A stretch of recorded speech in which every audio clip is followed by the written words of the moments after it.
always straight chillin', serial killing, pre-core villains on the mic, got you reeling. 5-star rated from the floor to the ceiling. If you catch a 1-star, no time for feelings. Got a demon DJ on the ones and twos by the name Beelzebub, so don't get confused. So grab a seat by the fire, roast them all over two, and prepare to hear the legend of the straight chillin' crew. What up, nerds, and welcome to another sincere episode of Straight Chilling, the weekly horror movie review show where you chill and we kill, slice, dice, chop up yet another horror movie. My name's Bob. I'll be your host for the evening. This is episode 445, recorded Monday, October 16th, 2023. Tonight, we're doing a triple feature of animated TV shorts. They are The Legend of Sleepy Hollow from 1949. It's The Great Pumpkin, Charlie Brown from 1966. And finally, Bugs Bunny's Halloween special from 1977. Before we get into it, let me introduce everyone else on the show. First up, calling in from Washington, D.C., we got your boy Randeezy. What's up, man? Frackin' varmint. Frackin' varmint. How's it going, buddy? Good to hear from you. You excited to get sincere with me today? I am. That bump sounds so dirty. Oh, it's filthy. Damn. These cartoons are nasty. You don't even know. Yeah, no, Great Pumpkin, classic. Sleepy Hollow, classic. Bugs Bunny's Halloween special, classic. Everybody knows It's going to be a lot of fun to talk about this stuff. Everybody knows it. It's going to be great. Last but not least, calling in from Seoul, South Korea, we got your boy Soju. What's up, man? Oh, what up? It's your boy. Trick or treat, smell my feet stains. No, thank you. Get Smell in like there. Feet stains? Give me something good to eat, Bob. These are give my me something feet stains. If you don't, I don't care. I'll pull down I'll your sniff on your underwear. Damn. I'll pull down that's assault. That's Yeah. Well, Yeah. I'm about to go to What do you jail think over this tricks candy. are? Not those kinds of tricks, You Randy. should have given Damn. me the candy, Bob. I told you. Like Job said, a trick is something a whore does for money or candy. Or it's one or the other. Some nights both. If you're having a really good Mhm. night. Oh, yeah. Oh, All right, boys. that's enough off the rails bullshit. Covering G-rated stuff and keeping it family friendly as always. Yeah, we love to keep it family friendly That's when we're how talking we about the roll. sincere Great Pumpkin. Keep your families away. I don't know if we can make this any clearer. Justin is just Danzig 2.0. Your minors shall not trespass here. I'll walk my way. Let's tackle some housekeeping real quick. Here's another reminder. Our November poll is currently posted on our Patreon website. If you support us at the $5 level or above, you get a chance to vote on a movie we're talking about this November. The theme for November is killer food. And the three movies to vote between are Ice Cream Mang, Attack of the Killer Tomatoes, and The Stuff. Whoa, Bob. How those numbers looking?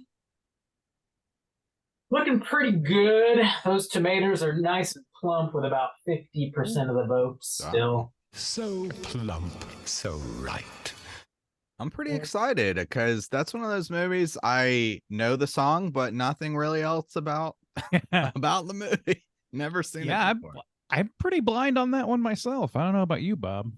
Cool. I think I get them mixed up. I think Revenge is the one with Clooney in it. Is that correct? Yeah, Or- I think that's right. the one I've seen. I I've think seen I've bits seen of that one, bits.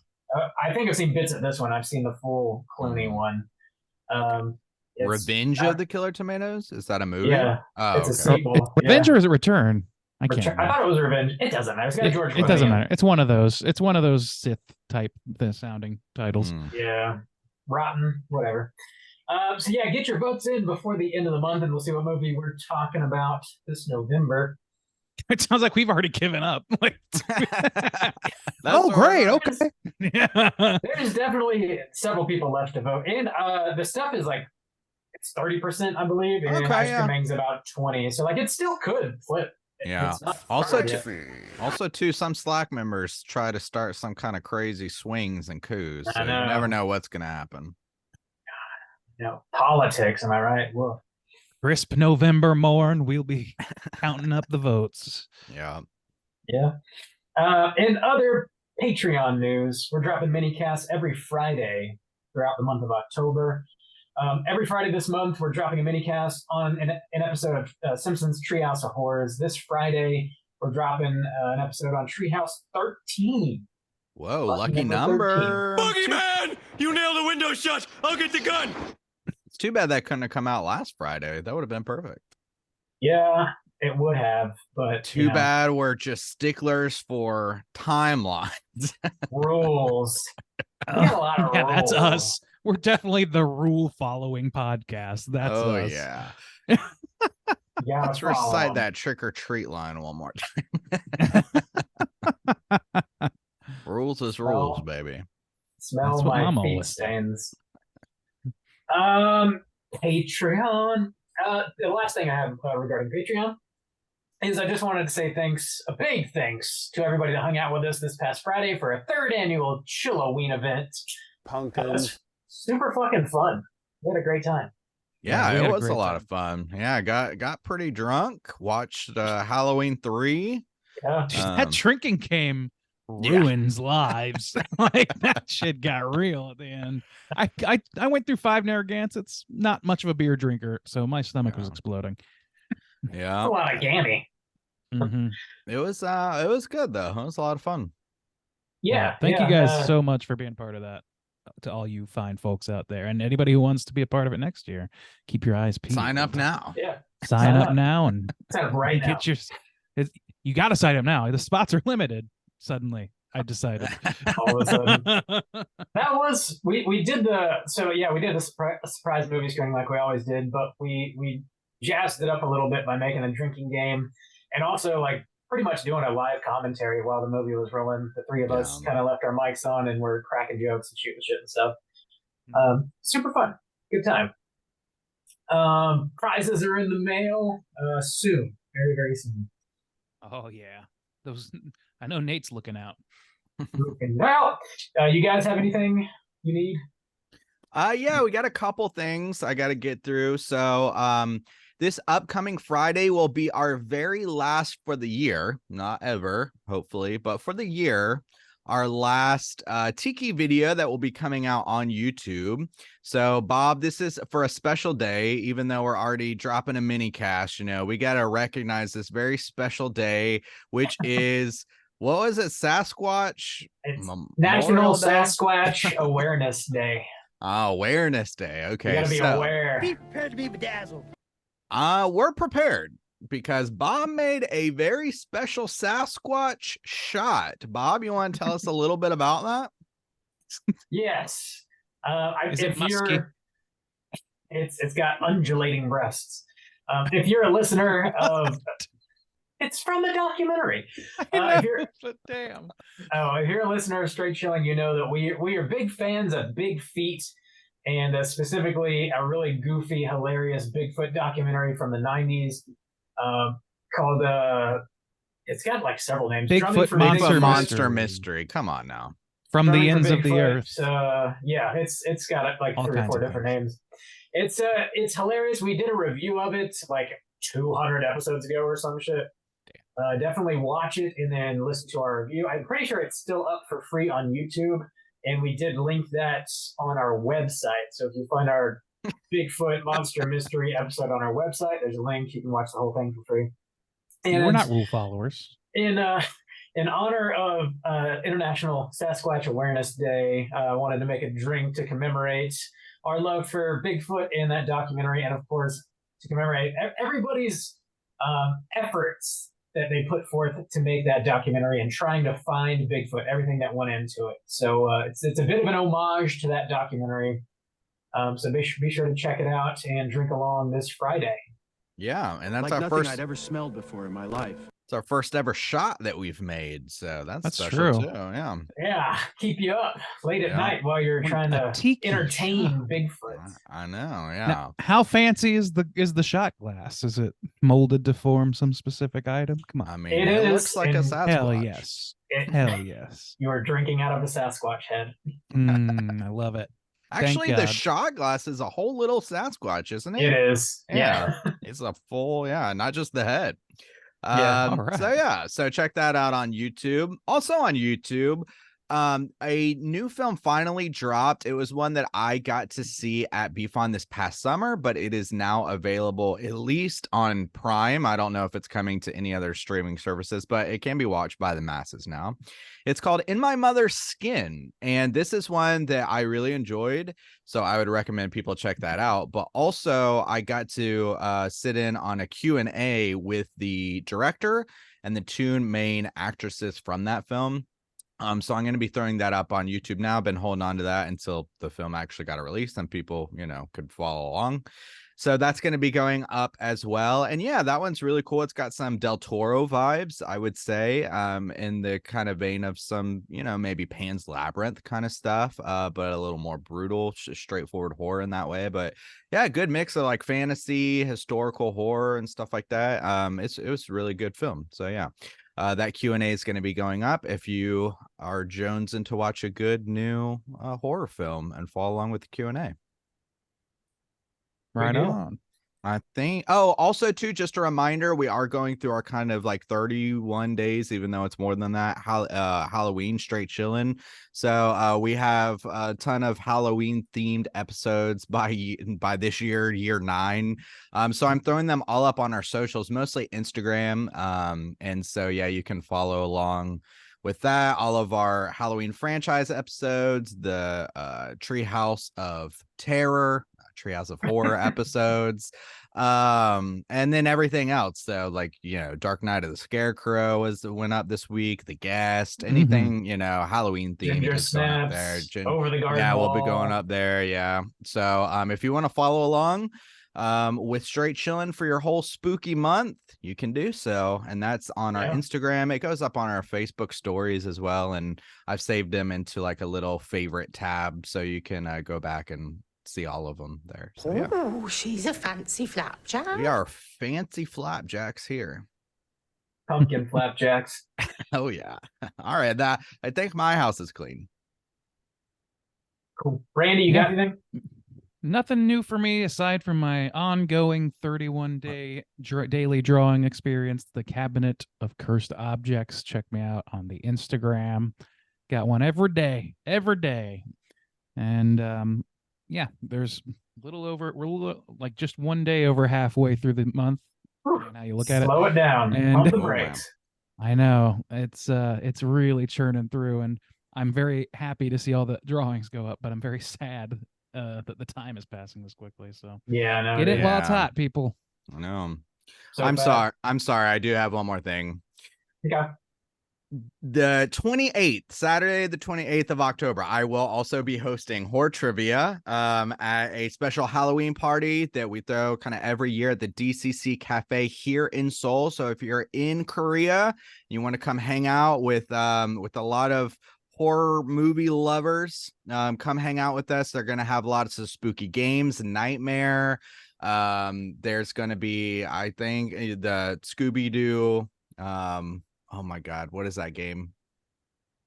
Scooby-Doo. Dungeons and Dragons? Yeah. Is that what I said last Scooby week? Dungeon Yeah. Do's and I think that's Dragons? what you said last week. Yeah, I think so. D&D. Yeah, Dungeon. Yeah, Yeah. thank you. D&D. Sessions Doing going on. Dragons. Doing Dragons. And then we're going to be doing horror trivia in the evening as well. Thank you, Bob. And so yeah, come hang out with us at the DCC Cafe. We're going to be posting, links up and stuff on our socials and stuff if you need the address. But yeah, come hang out. That's going to be the weekend, before Halloween. So it'll be a lot of fun. Last year it was a lot of fun and was a really good group to hang out for and get spooky with. Some good food specials and drinks there, and just hang out and play some spooky games. Last year was the first time I ever played Nightmare. It was a lot of fun. So I'm looking That forward to game that. rules and sucks, but mostly rules. Yeah. And It is there's fun. other games as well. So like there's a bunch of spooky themed games that will just, it's a board game cafe. It's got a bunch of comics and stuff too, but they have like food and a full like drinks and cocktails. And so yeah, it's just a really fun time. So come hang out, celebrate Halloween with us. And that's on the 28th. Now my house is clean. Hell Cool. yeah. And now, All right. a word from our sponsors.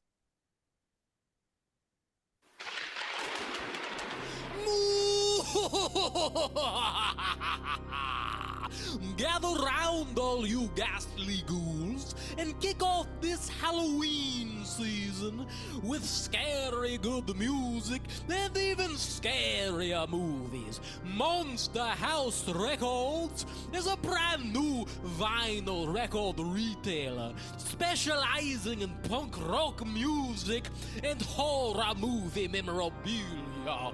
Located in the heart of Sanford, Florida, they boast a wide array of physical media, including vinyl records, cassette tapes, CDs, VHS, laser disc, and more. You can also find vintage tees, books, and plenty of toys. Come for the music, stay for the chills and thrills. At the Monster House Records, be sure to follow them at Monster House ORL or visit them on their website at monsterhouserecords.com.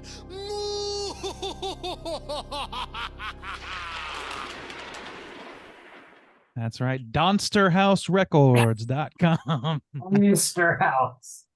Damn, man, we got a couple more weeks of that ad, so soak it in while you can. Oh, really God. enjoy it. Seriously, I'm not joking. It makes me laugh every time. I love watching Randy flinch when it plays. It's just the Bible, like it's over. It's oh man, it's Swedish Chef level. Mwah, beautiful. So yeah, if you want a custom made straight chilling ad, hit us up. You can Hit us up. advertise Yeah. on this podcast. Shockingly cheap, just like us. I think our house is cool. I think you're probably right. This house is clean. All right, we're kicking it off, getting into the main event here. The first of 3 animated shorts. First up, we're starting with the oldest of the 3, The Legend of Sleepy Hollow. Let's get into it. What's on the back of the box?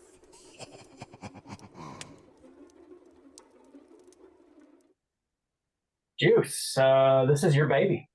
Yeah, so this is The Legend of Sleepy Hollow. This came out in 1949. Pretty damn old. It is as with everything tonight, it's kind of like a short. It's around like 24 minutes long, and it is part of a bigger thing. It's paired with another short that's called The Adventures of Ichabod and Mr. Toad. The other one is kind of like a spoof. I've actually never seen the other one, to be honest, but I think it's The Willow and the Wisps or something like that. The Wind in the Willows. Oh my, The Willow and the Wisps. The Wind and the Willow. The Willow in the Wisp, man. Yep. Yeah. Nailed it. Yep. It's early. shit. So yeah, this was my first exposure to this story. Yeah, did you want me to go ahead and do the plot synopsis now? or- Yeah, go for it. Okay, so we can go ahead and get straight into it. Here we go. Yeah, spoiler warning, I guess. We're not really gonna there's not much to spoil with these, so just be aware if you don't want these spoiled, we're gonna talk about them. Yeah. Here we go. The Wind and the Wisps. The Willow and some wisps. Sleepy Hollow. In a small town named Sleepy Hollow, a gangly school teacher named Ichabod Crane comes to town. Despite his unattractive appearance, he quickly proves to be a ladies' man. After charming all the mothers in town in order to get free food from them, he sets his eyes on the rich and beautiful Katrina Van Tassel, much to the local tough Brom Bones' displeasure. A rivalry erupts, only to have Crane continually gaining the upper hand. The situation changes when Brom learns about Crane's superstitions and exploits them, as he musically tells the legend of the fearsome headless horseman to frighten the teacher. That night, Crane's lonely night ride home becomes more lively than ever imagined as the horseman appears to chase him. He maybe dies. We don't know. It kind of on a kind of ambiguous. He's chased through the Seems- woods. It seems like he's dead as fuck. Yeah, it Yeah, might that- be, but they kind of leave it on a little ambiguous note, which Yeah. I kind of like, and we'll talk about more. But yeah, he might be dead. He might be Yeah. plowing a rich widow. So they allude. Yeah. to. Oh, they do kind of. Yeah, they do allude to him moving a town over, and it just shows him and a bunch of hideous children eating their meals hilariously. Yeah. So yeah, we're not really sure, but yeah, that's the wisp and the wind. So That's the- Whatever the fuck this is.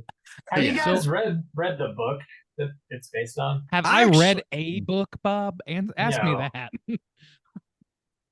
No, I have not. actually, Okay.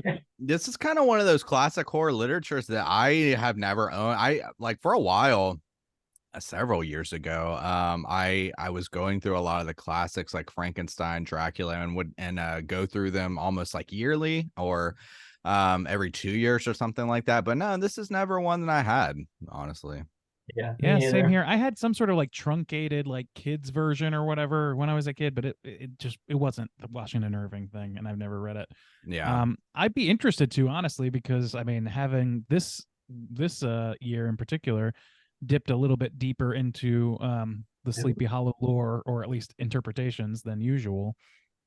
I'm like, I just kind of want to know what the original was like at this point, because I feel like I'm seeing a lot of offshoots. Yeah. Sure.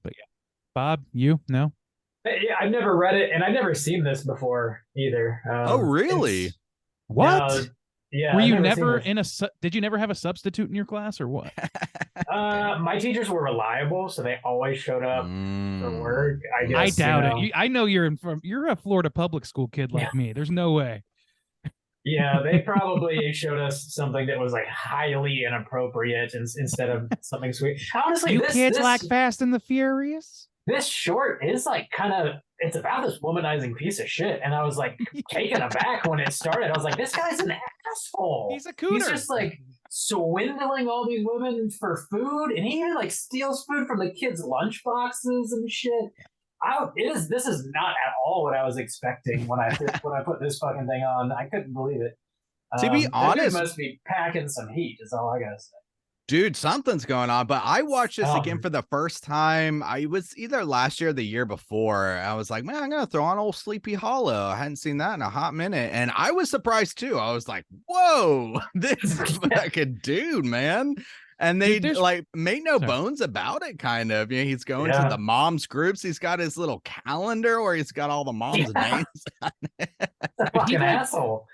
He is an asshole. And like the thing is, like 99% of this show, like I always think of this as the last 5 minutes of the short. Yeah, last me 4 too. minutes even. Like Mm. that's the part. That's what you're in for.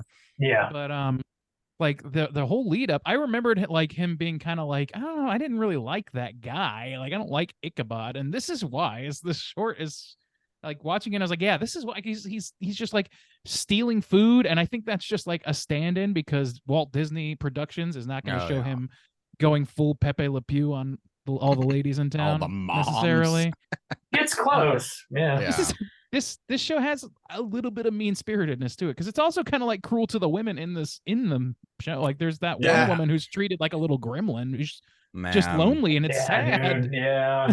That rough. is the one. Yeah, I took a note of that. Is the one that always makes my heart sink. I specifically remember it happening like when I revisited again of that poor woman in Yeah. at the dance. just wants to dance the jitterbug or yeah, and she whatever. like looks over and she's treated as like, ugh, you know. I'm like, Yeah. oh, which there's Super sad. that's And then gonna she's used after Yeah. that. That's going to be Like- kind of a theme tonight, honestly, because there's a lot of mean spirited going on in these old school cartoons that make you feel like, Surprisingly, damn, you yeah, little yeah. shit.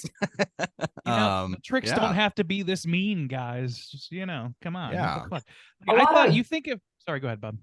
I was just gonna quickly mention a lot of like Christmas movies are that way too. They're like very Yeah. dark and like twisted Sure. in a way that you might not anticipate. I guess Halloween makes a little more sense, but like this is kids stuff. Yeah. So it Yeah. took me by surprise. Yeah. I don't Yeah. mind like the twisted dark stuff, but like that's not. I wouldn't characterize that as dark. I just characterize it as mean spirited, and it's just Yeah. like, Yeah. that's not what I'm in the Halloween spirit for. Yeah. Like if you're gonna be mean, it's like I don't know. It's a service of justice you want, not the opposite. Mhm. And that does I come about in the end where, I mean, if you do believe that he ends up getting killed by the Headless Horseman, like he Yeah. gets his just desserts. Mhm. But Brahms, Brahm I guess, doesn't really, yeah, and he's a piece of shit too. Better, I guess, comparatively, but still not. Only because of we aren't like spending lengths of time examining Yeah. him the way we are Yeah. Ichabod. He's mostly just a romantic rival. And Yeah. like I love the way that like Ichabod gets the better of him or whatever, because in my mind he fills a Gaston role, even though Yeah. we really don't see that much of him doing that. He was a pillar of the community. People trusted him, all this stuff. And they didn't show him doing a whole lot of bad things until he started like really using this woman and really like lusting after this woman and trying the other one. What's her name? The Katrina, thank you. He starts really going after her, and then he starts using other people to get back at Yeah. Ichabod and blah, blah, blah, all that stuff. I just like it's not great, but Ichabod definitely comes off worse. Yeah. Well, also, Definitely. yeah, his perspective too of kind of lusting after Katrina, where we see he's lusting after her money. He's like, ooh, Yeah. I think Yeah, like the dude, narration I of this forgot is about pretty good too, or whatever. But yeah, he's looking, the lettuce like Ding. turns into like green money or whatever, and then maybe the corn or something turns into gold, whatever. But yeah, he's definitely after her in part, for her money, and imagining himself sitting in like her father's seat and shit like that. It's pretty. Dude, he is a total fucking creep. He reminds me of like what's his name? Gyllenhaal in Nightcrawler. He's just this like lanky son of a bitch who just plasters on a smile the whole time. He's fucking you. Like he fucks you over with a smile. It's grotesque in a way. And yeah, you're right. Like I had forgotten all of that bit about her money and all that stuff. That's what you would think that narratively you would want to put into the mouth of your villain character, Brahm. But they don't. He actually might care about Katrina at least a little bit. Yeah. The character of Ichabod reminded me a lot of the priest in The Sopranos. The character like famously like spends a lot of time with these married women. That's right. And they're always making them lasagna and shit. Yeah. And he's constantly eating these delicious looking Italian meals that they bring to him, and he's like going over to their houses and like inviting himself in and drinking their wine and eating all their food and stuff, and he like clearly is attracted to these women but can't do anything about it. So it's like this weird sexual tension that is like fulfilled by him eating all this food and stuff. It really reminded me a lot of this character. That's interesting. I haven't seen enough of that show to recognize that character for sure, but man, the food is definitely a surrogate for sex in this short. Yeah, for sure. I think so. Yeah. Yeah. I didn't know that Nat King Cole like narrated and like sang songs and stuff for this. That is not correct. Yeah. Bing Crosby. We are both not on the level today. Nope. It's like Nat King Cole did not narrate. That's a wildly different figure. That's why it was so surprising to me, because that was wrong. It was wrong information that I read on the. Wow. No, Bing Crosby. You were misinformed. That's what happened. Someone else got it wrong. Somebody else did. Which his voice, his voice, and then also the autumn colors. I mean, this is really what kind of hits home for me, to the point where I see the thing is I have no idea where I was watching this as a kid, because I'd never seen the first one, like the Mr. Toad portion of it.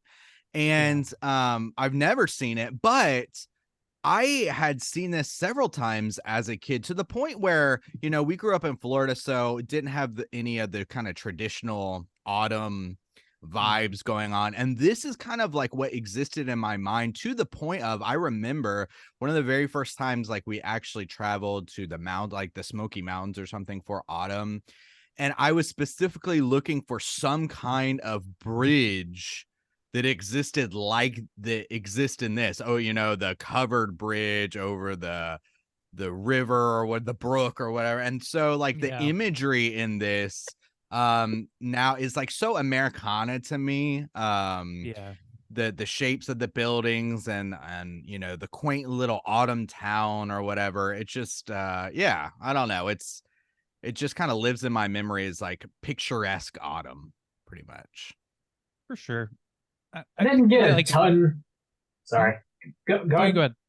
I didn't get a ton of that, honestly, until the last maybe 5 or 8 minutes or so. Like when they get to the party and they start like there's a couple pumpkins later on, I guess, before then, but like Mhm. when they start telling the spooky stories and they go out, and then it just feels like real fall to me. But up until then, I don't know that I got Well, the last the part's definitely vibe. Halloween with the pumpkins, but I mean, Yeah. they do like rolling into the town. The trees have the autumn colors, like the autumn Yeah. colors of the nature in the town like exist. But yeah, it's definitely more of the Halloween vibe. And I mean, this is certainly the best animation we're going to talk about tonight, like in terms of like actual animation. Like Mm.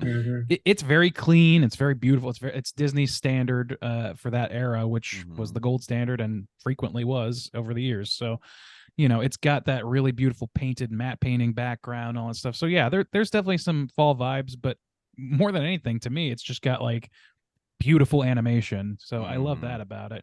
And like the way that like the characters move are very expressive, especially Ichabod. Dude, I'll tell you, when he's getting chased, that's a really funny segment.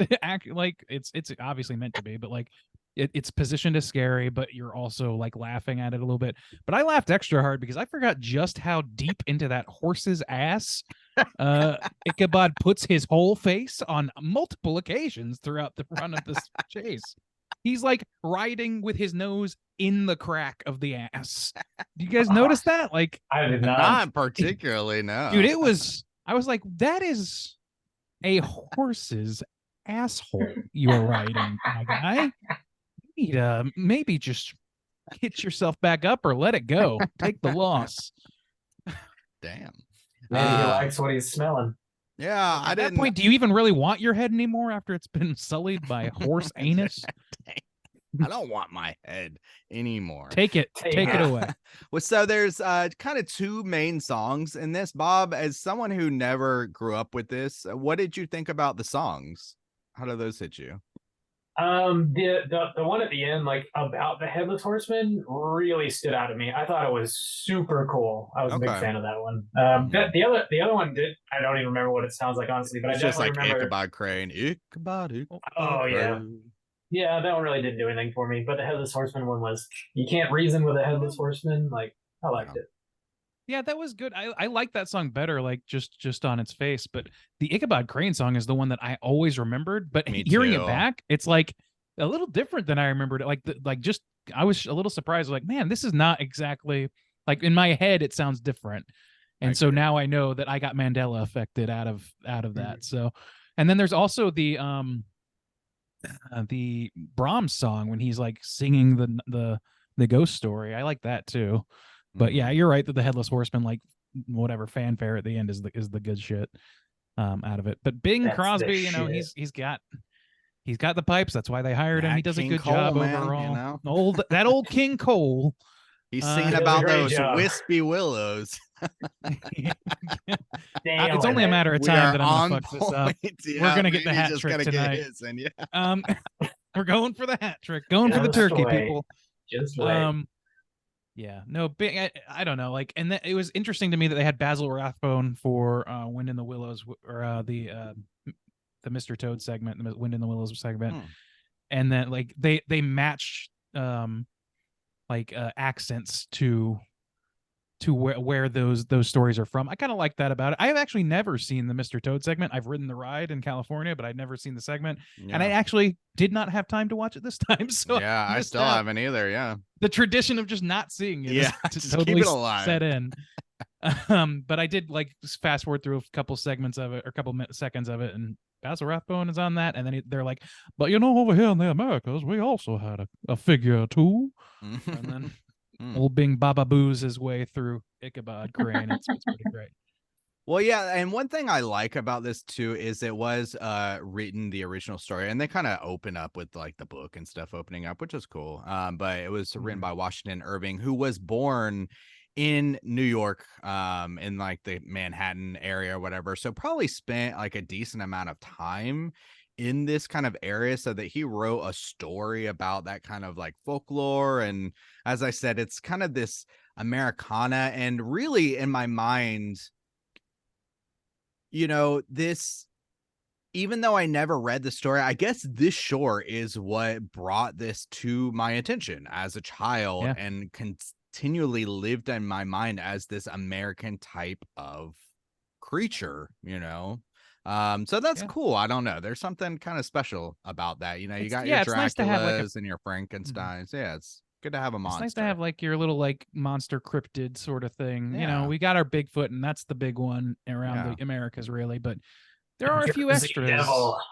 Yeah, Jersey Devil. Like obviously there's countless in Yeah. truth, but as far as like the upper echelons, like Yeah, the that's a Headless big one. Horseman. Headless Horseman is kind of a big one that you don't always necessarily think about right away. Yeah. So it's Yeah. nice to get back into it in the holiday season. And you're totally right. Like this, I don't think I would have ever heard of the Headless Horseman without this short. I feel like that's true of like a lot of people. I don't think that Mhm. the Tim Burton movie gets made without that. I don't think that any of that shit happens without them first making this womanizing creep into a Yeah. cartoon. Yeah, it is a super, super cool like idea for a monster, like riding around with jack-o'-lanterns. Like it's like super like terrifying, but really cool and specifically related to Halloween in a way that a lot of other creatures just really aren't. I think it delivers on that like Pumpkinhead, situation where like the movie Pumpkinhead might not really. What? Yeah. Yeah. Spoiler it's- alert! Damn. It's badass. I'm just letting the people Do you know. Listen remember- to our review on Pumpkinhead. Bob, did you ever you were a Rocco's Modern Life guy, right? When you were a kid? Yeah. Juice, were you? I don't know if we Yeah, ever talked about it. Okay. Do you remember the play on this that they had with the hopping Hessian, the one-legged Ghost? I don't. I don't Oh, think it's so. so good. That's gonna go on one of our other special episodes in the future for sure. Nice. It fucking Deal. rules. All right. I'll keep the spoilers free then. Yeah. Cool. Deal. You guys have any other major things you want to touch on for this before we rate it? Not I think I. I'm fine to rate it. Okay, let's roll into it. Juice, this was yours. Why don't you want to kick us off with it? Yeah, like I said, I mean, this is something that I grew up with, and I think in a lot of ways established some, important spooky things in my mind. As we said, it's nice to kind of look back and reflect on having this kind of American style creature, especially that's so tied with the ideas of like autumn and Halloween, the jack-o'-lantern head. I like the way that it kind of plays out with this ambiguous ending. It's probably one of the first kind of times I saw stuff like this as a kid, where the story's kind of left up in the air and, oh, did he die? Didn't he? Or like, where is he? And just that kind of that tradition. And that's kind of the tradition of like folklore in itself. It's like, what happened? And leaving that kind of mystery open. It's pretty cool. Like I said, I like the autumn colors in this. It established a lot of things that I just never seen before and was like kind of fell in love with in my heart, even though I never experienced them. So all from like the short. Yeah, it's I remember being surprised that a lot of the spooky vibes and all the dark stuff doesn't come until the second half, and even less than that. Through a lot of this short, a lot of it is just Ichabod being a fucking dog, man, and schmoozing the ladies, getting the food. So yeah, that's not so great. Yeah, I mean, even just not even about like what's going on, but just like, okay, I want to get to the spooky stuff, get me there. Yeah, but once they get to the dance, I think it's pretty funny. I think it's hilarious that he's still just pounding cake while he's dancing at the fucking thing. I really felt so bad and hate about the situation of the dance. That woman's so sad, and I don't know, it just makes me feel really bad. I like the song that Brahm sings. Good Halloween song. The chase is fun. I like the old school like Foley, the like or even when he hears the beating on the log or whatever. I don't know. Yeah, just all those little kind of cattails or whatever. Yeah, old school sound effects were really fun. And yeah, this is a classic in my mind, but going back as an adult, I was like, oh yeah, this dude, he kind of a piece of shit. And honestly, the kind of back and forth between him and Brahm is not anything special. I like Randy remember the Ichabod Crane, but when I listened to the song, I was like, oh shit, like this isn't that great. So yeah, I mean, it lives in my mind as like a classic, but you know, on further evaluation, it's like it got some problems and it doesn't hold up as like engrossing as an adult. I think it's definitely really good for kids, but as an adult watching it, I don't know. I think I'll give it like a 3.5. I think it's still solid. It's one now that I've watched at least like I think 2 years in a row that I don't necessarily know if I need to watch it again next year. You know, I could probably put this one away for a while, and I don't feel like the need to watch it every year for Halloween now. So yeah, 3.5. I think That's a rare gem for a holiday special for you. I know. You really got your list runs deep. Yeah. Bob, out of 5, where are you gonna put Sleepy Hollow? Oh, yeah. This was a shock for me because I'd seen the Tim Burton movie, and like that was in my mind like the tale of Sleepy Hollow, and this is very, very different. The same names are used, and of course, like the Headless Horseman does show up eventually, but the main story is entirely different. So I like the animation. I didn't get like the hardcore fall vibes that you mentioned, like you appreciated throughout the entirety of it. I kind of wanted just a little more from that, and then the Halloween stuff does come in at the end, which I think is easily the best part of it. And I wish maybe that came in a little sooner. There's maybe too much setup for Ichabod. And I guess they didn't want to just have like the Headless Horseman running around like killing folks because it's a kid's story or whatever. So like you just end it with that. So it makes sense. But even like the spooky campfire tale before that happens, like maybe a little more of that, like atmosphere kind of stuff, and a little less of this dude just being a complete asshole to everybody around him and taking advantage of these kind folks that he just met. He just moved into their towns immediately, just like taking full advantage of them and their children. It just kind of is a bummer to watch. And then the end is just like the last 5 minutes are super dope. I really like that actually. The songs are fine. I really like the end song. But I don't know that this necessarily like gives me what I really want around Halloween season. I don't know that I'll need to rewatch it because most of it's just a bummer. The vast majority of it's a bummer, and you don't get much like Halloween or fall out of it for me, anyways. So I didn't really love it that much. I guess I like respect its influence, and like it's important that it exists, and the character of the Headless Horseman is super interesting and awesome. But I'm gonna come like right down the middle with a 2.5. For this one. Randeezy, how about you? Yeah, I'm largely in agreement with the both of you. I think that this is like it's weird because I have such fond memories of watching this as a kid. In particular, that wasn't like just a line about the substitute teacher thing. I feel like I watched this in a classroom setting at least 3 times, like maybe 3 or 4 years in a row, and just the Sleepy Hollow bit, not the whole thing. Never the whole thing. For some reason, that's just what the teachers did. And it became a little mini tradition for me that I didn't really keep up with as I grew necessarily, but I kept fondly. And yeah, it's got problems ultimately. Like I remember thinking Ichabod was kind of like not that great of a character. Like I was not that drawn to him as a character even as a kid. And looking back, I think the reason why is that he's just like a self-interested piece of shit. Like that's really what it seems like. And the characters are pretty flat, which is a shame because this comes from literature. You got to think that there's more to these characters than what's depicted here for sure, and that's why I'm so curious. But as far as the good goes, like there's a lot of good here too. Like as much as I don't love how little time we spend on the spooky stuff, I do love the spooky stuff when it rolls around.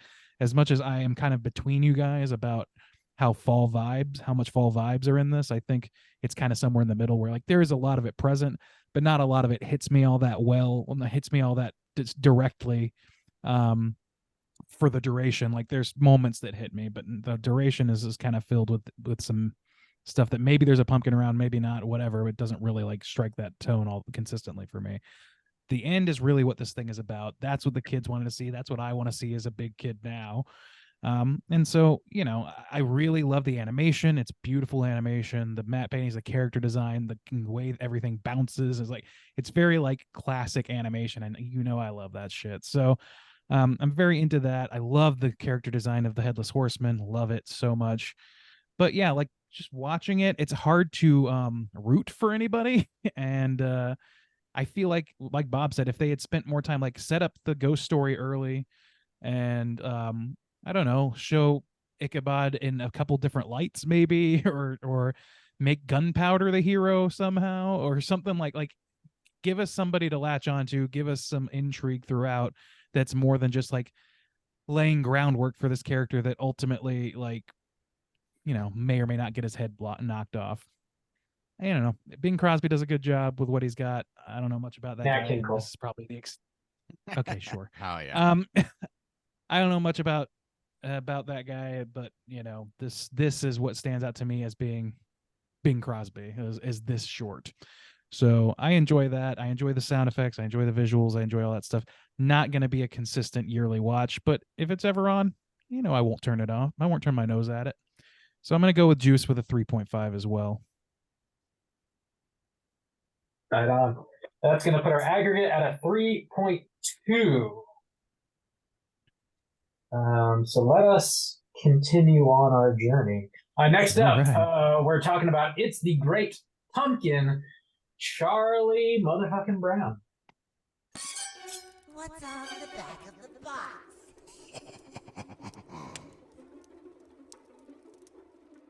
Bob, I think you're handling this one. You want to regale us? I shall indeed. Yeah, so this It's a Great Pumpkin, Charlie Brown. It is from 1966 and is 25 minutes long. This was a made-for-TV movie, or really, it's a short. I don't know that I'd call it a movie. That's what IMDb says. This was written by Charles Schultz, and I have the plot synopsis here. You've seen this before, right? This is not a first time. I have, yeah. Oh yeah, many Yeah. times. I figured as much. The Charlie Brown holiday episodes tend to be frequently visited by folks. Yeah, I've got the plot synopsis provided by Wikipedia. Thank you so much, Wikipedia. Let's get into it.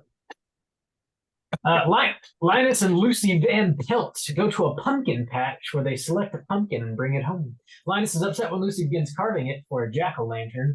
Later, Charlie Brown rakes leaves with Snoopy, only to have Linus jump in the pile. Lucy offers to hold a football for Charlie Brown to kick it, but she pulls it away and causes him to land on his back. Linus works on a letter to the Great Pumpkin, to the derision of other characters, but Sally Brown takes interest in the idea. Charlie Brown then shows up to announce that he was invited to a Halloween party hosted by Violet. Lucy assumes the invitation was sent by mistake. On Halloween night, the children prepare their costumes for trick-or-treating. On the way, they stop at a pumpkin patch to jeer at Linus for missing the festivities. Linus persuades Sally, due to her infatuation with him, to join him. The other children go on trick-or-treating, but Charlie Brown is disappointed when he only gets rocks. Snoopy, dressed as a flying ace from World War I, climbs aboard his doghouse and imagines that it is a Sopwith camel fighter plane, and that he is engaging in a dogfight with the unseen Red Baron. Snoopy is then shown crashing and navigating the countryside behind enemy lines. After going to the pumpkin patch to tease Linus and Sally again, the children go to Violet's Halloween party. The girls ask Charlie Brown to serve as their model, initially to his delight, then embarrassment, when they use the back of his head to canvass potential jack-o'-lantern designs. Snoopy's voyage ends at Violet's party. He sneaks into the apple bobbing tank with Lucy while Lucy is bobbing for apples, and then becomes emotional listening to Schroeder playing on the piano. In the pumpkin patch, Linus sees a figure and he faints, believing it to be the Great Pumpkin. The figure is Snoopy, and Sally yells at Linus for embarrassing her. At 4 a.m., Lucy retrieves the sleeping Linus from the pumpkin patch, leads him into the house, and puts him to bed. Charlie Brown and Linus commiserate about Halloween the next day. Charlie Brown attempts to console Linus by explaining that he has done many stupid things in his life. Linus is offended by Charlie Brown's remark and loudly proclaims that the Great Pumpkin will surely come to the pumpkin patch next year. Because it's so sincere. Of course, he's going to find a more sincere one. The most sincere pumpkin patch. I don't know how. Where are you going to find one more sincere than that? I ask you. I don't know. dude. There's I love- no hypocrisy around there. I love that that's the metric. Do you see of any it. hypocrisy? Like the Yeah. for some reason, you're not going to get visited unless you're in the most sincere pumpkin patch. That shit's gold. It really, that idea is so fantastic because it's like, what the fuck? But also, I remember, I think I started revisiting this again when I started teaching because I think it was one that, oh, Halloween's up, it's safe for kids to show. So I would show it. And I remember being like, kind of really paying attention. Like, I'm showing this to kids. I got to make sure this is okay. But then also to, it's second language kids. So I'm thinking like, well, what are they, what would they pick up on this? And I was like, whoa, this is kind of potent what's going on here. And just the whole idea of Linus, I actually think it's pretty effective in its ideas of, because it outright states too, he writes a letter to the Great Pumpkin that looks exactly like a letter to Santa Claus. And everyone just shits on him for believing essentially the same exact thing they believe, but it's just for a different character. So and then he even drops the line of like, never discuss religion, politics, and the Great Pumpkin or whatever. I love that, dude. But that is such a potent statement in a way on religion of, you dumb motherfucking piece of shit. You are so fucking stupid. And did you say this exactly to your kids when you were teaching them? They learned a lot that day. The way that everyone shits on him for this belief that is their belief just for a different holiday is like, well, yeah, that's interesting. An interesting way of looking at it. I think maybe that's I don't see that on its face necessarily. Really? Because because just nuts and bolts, there's a whole industry surrounding Santa Claus. This kid has almost certainly never received toys on Halloween. Yeah. And is still doing this. So like, I don't know, like the derision is fucked up, of course, but I'm going to go into that in a second. But like, I don't know, like he doesn't really have any reason to believe this, whereas a kid who believes in Santa does so because he receives presents once a year. There's evidence. Like there's at least something happening. Like, yeah, but nothing must have happened in his however many years of life, as far as we know anyway. So it just seems very random and strange. But as far as people being mean to him, yeah, they're very mean to him, especially his sister, who is a piece of shit. And like, I every time I watch a Charlie Brown special, like there's only really 4 that I was really familiar with growing up. The Christmas special, this one not so much. This was later in life for me a little bit, probably in like high school or late high school or something. And then the Thanksgiving special, which I always loved because I just love the idea of like popcorn and jelly beans for Thanksgiving. For some reason, that always made me laugh. And then there's like a summer camp one that he did. And all of those, especially in this one and the Christmas one, as far as like my memory serves anyway, they treat Charlie Brown like absolute fucking dog shit. This is how school shooters are made. This is fucked up. Like, damn. Like they treat him like absolute dog shit. The rocks. Why are these adults all giving this young child rocks? What is? I don't understand. Kind of It's so funny, mean. Yeah, everybody is really fucking mean to this kid and to Linus. Actually, they're both getting shit on pretty hard throughout. But at least Linus is acting in some way. Like Charlie Brown is psyched to just get an invitation to a party, and Lucy's like, "Well, it must have been a mistake," and that just was an fucking accident. shits down his throat. It's really fucked up. Well, I like it also too because in any other scene where they're not having to interact directly with Charlie Brown and treat him like shit, they're acting like normal kids. Oh, let's go trick or treat. Let's bob for apples. Even Lucy, who's a huge piece of shit, it's like, hey, can I get? You're despicable. Can I get some? Can I get some extra candy for my brother and stuff like that? So they're acting like kids, but I think I mean, I would assume that it's kind of maybe a commentary on kids in general, or just how we see kids, of saying like, oh, kids, they're so sweet and stuff like that. But like, kids can be real pieces of shit. Yeah. Oh, for sure. I mean, that is Charlie Brown's character, is to not necessarily be shat upon, but certainly he's like the lovable loser. Yeah. Like that's kind of the role he fills, where it's like, and I think Charles Schultz saw himself that way. So it's almost like a self-deprecating thing in some sense, I feel like.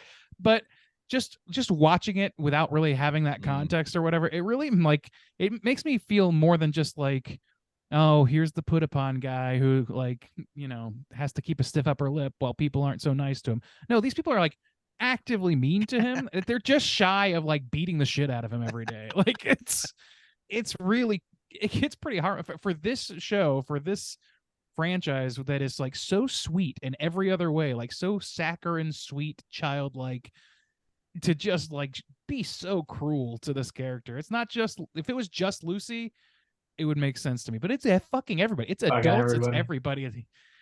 The football gag, apparently this was the first like animated version of it.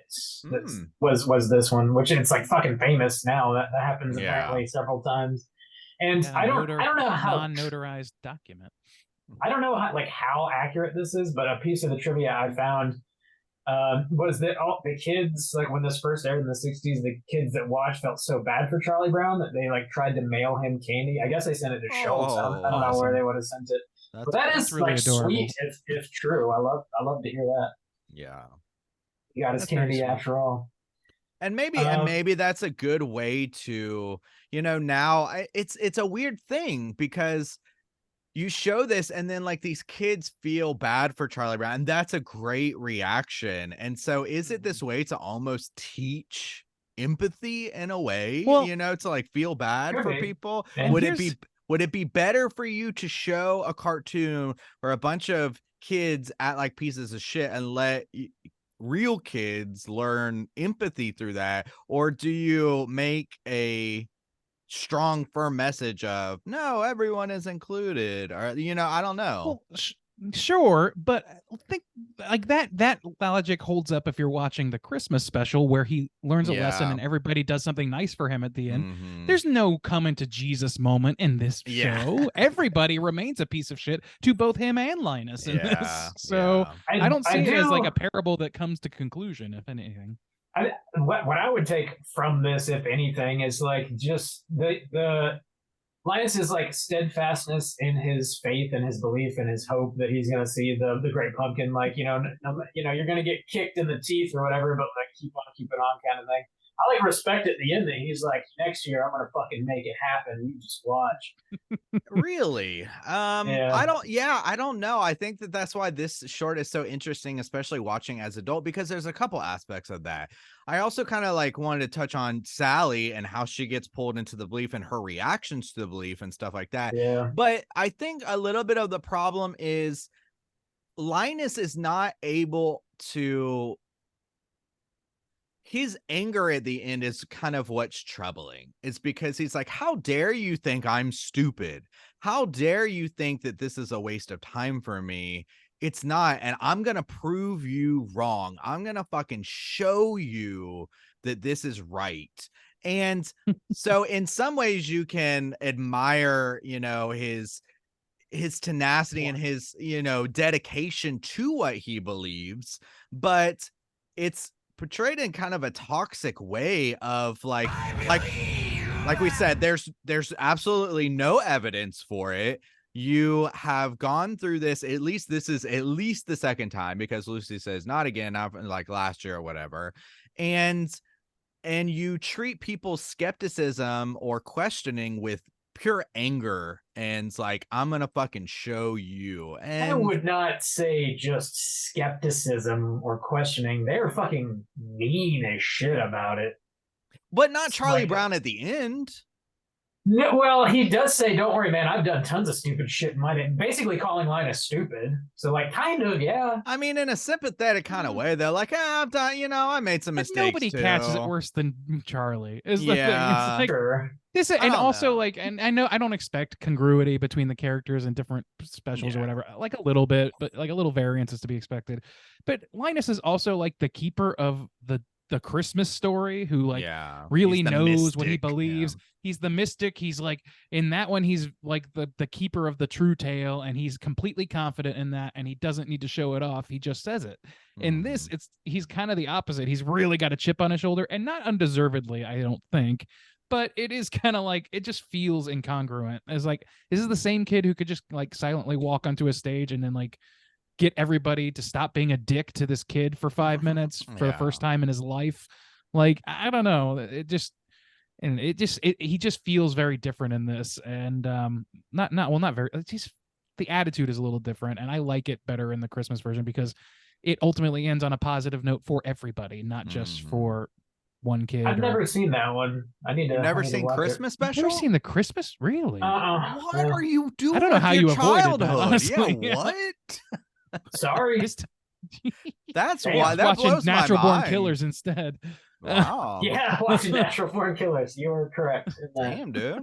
Huh. Okay. That it's like, it's not that it's like required viewing necessarily. or whatever, Yeah. It's just that it's shocking that anybody could have is, yeah. avoided it. Like, Hmm. very impressive. Yeah, because Something- go ahead. I was just, something that is kind of a bummer that, like, we're talking about Linus's belief and stuff like that, but something that is kind of a bummer, and the title kind of sets you up to expect potentially seeing this like Great Pumpkin character that he's talking about and stuff. In the end, it doesn't happen. It's kind of a letdown. One of the pieces of trivia that I did find was, again, I don't know how accurate this is, but the writer Ray Bradbury and his daughter were watching the premiere of this in 1966. And I guess this is part of his biography. He went on to say he and his daughter were so disappointed by there being no Great Pumpkin that at the end of the show, his daughter got up and kicked the television. He was so frustrated that he was then inspired to write the Halloween tree. Apparently, That's Mm, awesome. That is I love that, cool. dude. yeah, Bradbury, fuck yeah, dude. Yeah, that Bradbury guy's kicks ass. Fuck pretty yeah. rad. I don't want to know anymore because I'm gonna find out something to hate. And Well, I yeah. don't want it. Yeah. But Do no research. love what That I man's know. art kicks ass. Yeah. Sure. Yeah. That's a great Yeah. story. It is. Well, also, so going off the belief system too, I want to come back to Sally. So Sally's the other kind of character in this, and she doesn't know anything about it. She is young and naive, and she's looking forward to going out trick-or-treating for the first time and go to a Halloween party. But because of her interest in Linus, she sticks around. In some ways, she like kind of feels bad for him. She's also just like interested in him.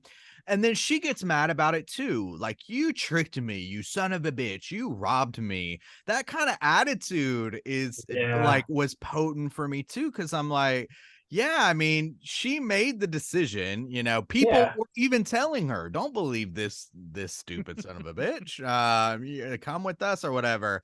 And her just feeling robbed and cheated, and I don't know, it's very interesting. I don't know. I He just She's mistricks her- very- she- yeah. Go ahead.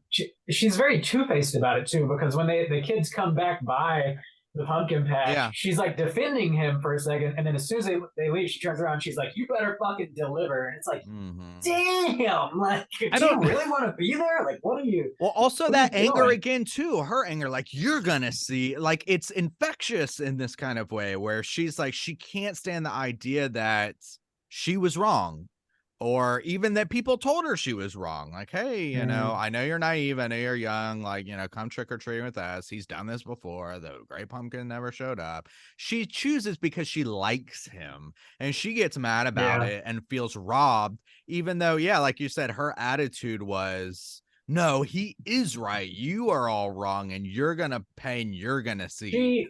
I believe she even says exactly like, "I have a reputation to uphold," or "on the line," Yeah. or something like that, and which is fucking ridiculous for a kid to think about or say. But like, that is absolutely like why she's like, she made her decision and she's afraid to like double back on it, so she double Yeah. downs on it and says, "Oh, you better fucking deliver." It's a crazy thing. I don't know. I don't- to see. I don't know. I think it's all for laughs, that stuff. To me, like, Yeah. her role is like, she's supposed to be saying things that kids wouldn't say necessarily. Like, Sure, there's yeah. definitely like, that's some of the biggest humor in these Charlie Brown specials, is that like the kids act like very much like kids a lot of the times, and then they'll say something like, "Wow, this is a real signed document," and then they'll suddenly Yeah. like have like some tangential knowledge of the adult world that they'll try to Mhm. apply, but they'll try to apply it to a way that serves them. And she's a kid. She's of course going to be pissed she missed out on trick or treats because she believed her boyfriend, her would-be boyfriend, and she throws a tantrum. I don't know. I think she's like, to call her two-faced, I think is a little far. She's very much acting like a kid. She's just using more adult language for comic's sake. Yeah. Lucy, on the other hand, she should be tried as an adult. Lucy's she- a cooter, and also Ichabod's a cooter. We're not going to do cooter of the Yeah. week, but we need to go along and mention these people. Yeah. hit. Lucy does like come like pull her brother out of the cold weather and like tuck him in at the end. Yeah. At least She there's does. that. That is true. I forgot about that. I was actually really surprised to see that. Yeah. But like, and she's not clearly not happy about it either. But like that's understandable. I don't know. Like Yeah. they when they do give like these like very like wholesome moments or whatever, that's what keeps these things in rotation more than anything else. I think. Like, I don't know. I do wish there was a great pumpkin in here because I mean, of course, Pumpkins. but Just wait till we get Without to the it, it's fine. Simpsons season 19. You know, we'll get there. Jesus eventually. Christ, that waiting to hear the number is 5 exhausting. years. Oh Christ. Oh God, no, please. I'm gonna wait till you see Simpsons Treehouse episode 53. It's the greatest. I do a parody of the global warming. God damn. I think one other thing I wanted to touch on, I don't really love the whole dogfight, like World War One throwback thing. I was going to mention that too. It just feels very out of place in this story because this is very heavy into like the Halloween vibes, and then that just is a hard right turn and out of nowhere, and it kind of takes you out of the feel of the whole thing. I don't really like it much. Snoopy is more icon than character. He's like that Mickey Mouse Yeah. role kind of Yeah. where like not so much that at this point, but he's like the whole joke of Snoopy is like dogs don't do that, and that's all. Like that's 99% of what it is. That and like harassing Lucy, which he's an ace for. Good for him. But like the fighter ace stuff or whatever, I think it's just supposed to be whimsical or whatever, and it just Yeah. at least it never really hit me that way. I like it when he's like in the Christmas one, he's like setting up Christmas lights and doing things like that. But in this, it like I understand it's an iconic moment for him too. Like the fighter pilot Snoopy is like one of the classic Snoopy like states of being. It's like Steamboat Willie, but like there's not anything all that interesting about it ultimately to me. So oh well. I think this one dates it the most out of anything because I think at a time this might have been a type of character when this came out that, you know, the types of heroes that you had, you know. Well, the Red Baron was a known figure, and not just a pizza box then. Exactly. So that's the thing. I think this is one of those things that really takes it out because everybody's else dressed in some classic ghosts and witches, you know, those kind of things. And so this would be like, you know, in 20 years, if it was like, oh, he was an Iron Man, like nobody fucking watches Iron Man anymore in 50 years or whatever. You know, it's just like 5 years. Yeah, so I think this is I agree. This is the one that it just doesn't fit the rest of the vibes, and It's not as timeless. That's true. Yeah, it's not as timeless. Yeah. Any other major points you guys want to touch on before we rate this then? No. Nada. Mm-mm. All right, let's do it.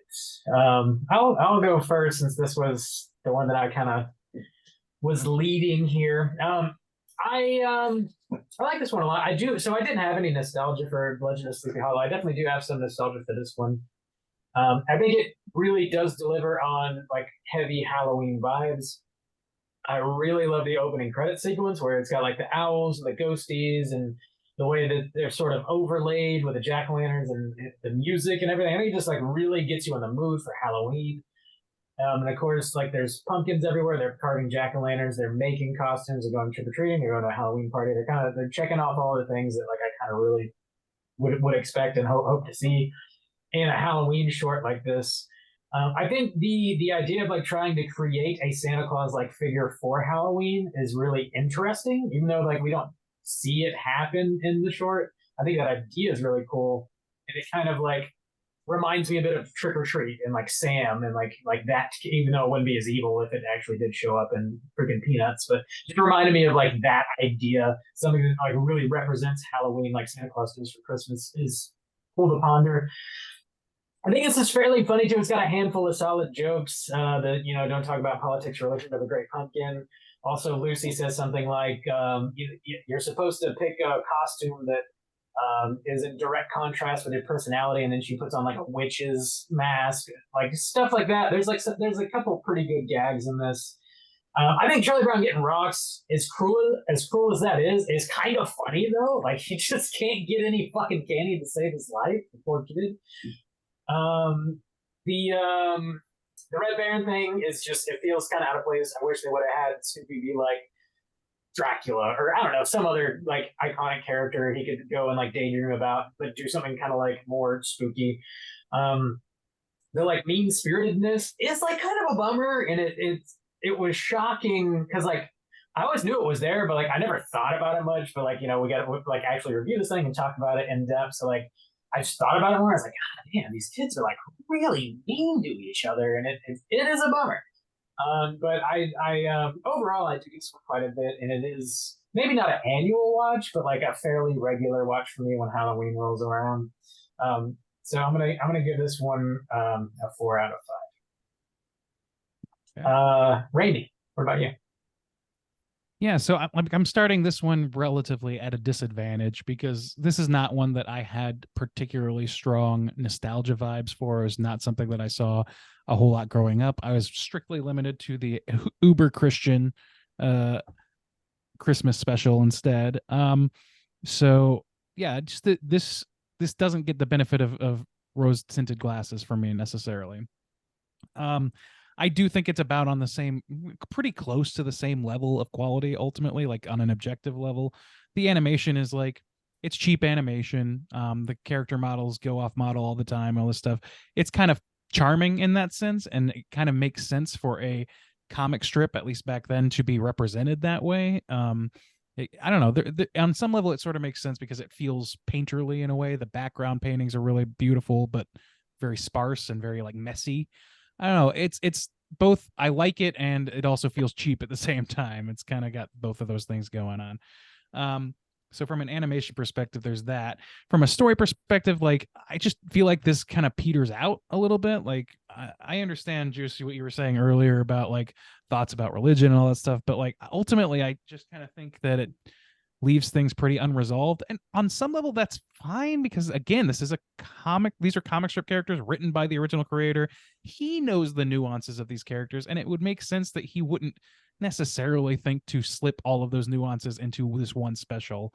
Like he knows his characters back to front and maybe assumes that we all know him as well too. I don't know. I think that's kind of a flaw, but I think it's understandable to some extent too. The kids being mean or whatever just kind of sucks. If they had just rounded it out at the end with something nice or with like some level of I don't know, if he and Linus had bonded over their mutual destruction over the holiday, that would have been something. But instead, they end up in a fight at the end, and it just I don't know. I just really don't like the way that ends. I wish there had been a great pumpkin on one hand, and on the other hand, I do kind of like the disappointment of it all. I think that the gags are really great. Like Bob, you were saying, like the rock thing, the religion, politics, and Great Pumpkin thing, like all that stuff works, and that's all coming from like Charles Schultz's brain of daily comic gags. Like that's how the comics are, and I think this is a true representation of those comics in a lot of ways. So in that sense, I do really like this, and the fall vibes are good enough for me, if not perfect, that I will give it a 2.5. I think it's medium for me. All right, Juice, what about you? Yeah, so ever since I started showing this again and kind of revisited it, it has become an annual watch for me because and I think about it in like two ways. On its very like surface level vibes and everything that's going on the surface level, it's a great, just fun, quick, innocent kind of watch. It's got fantastic autumn colors. The pumpkin patch is fantastic. I agree with Bob. I absolutely love the intro.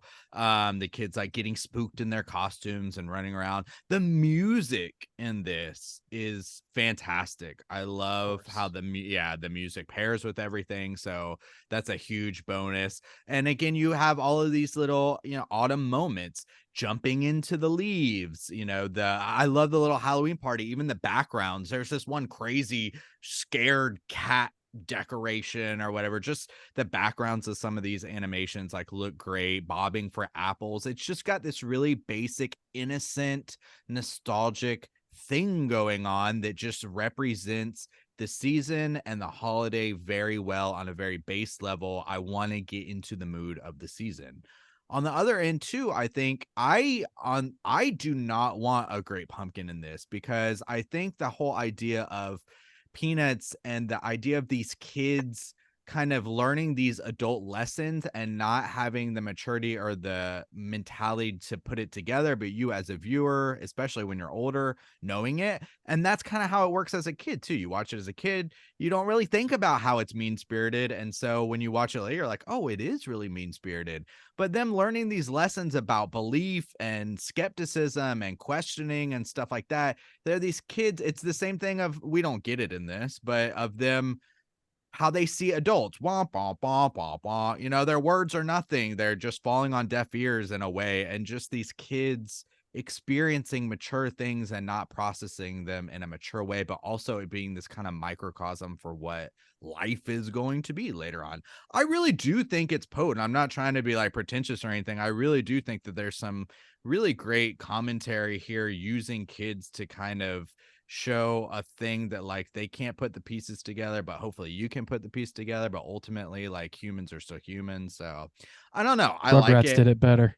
Well, probably, but I agree about the flying ace bit. I don't really like it. I think it's pretty dated, and just takes away from the overall Halloween and autumn vibes. It's doesn't really fit.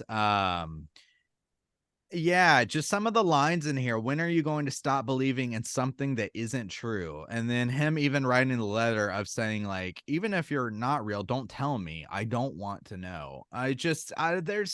There's some good stuff in here. Charlie's little dance when he finds out that he gets the invitation is so precious. There's also little precious moments here too, that I really like this, and really it's just the Baron thing that kind of like takes me out. This is an annual watch for me and has been for at least the past 6 years, I would say. I look forward to watching it every year. I'm gonna give it a 4.5. Wowzer. Very different. Nice. Yeah, I just don't see some of that stuff, but you know, people love this thing, so I think there is definitely like some like adult like it's a microcosm in a lot of ways. I just don't think it resolves itself, is kind of my big crux, I guess. Anyway, not to backtrack. With that 4.5, that's gonna put the aggregate at a 3.7.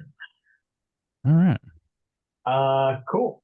Let's keep rolling into our third animated short. We're talking about Bugs Bunny's Halloween special.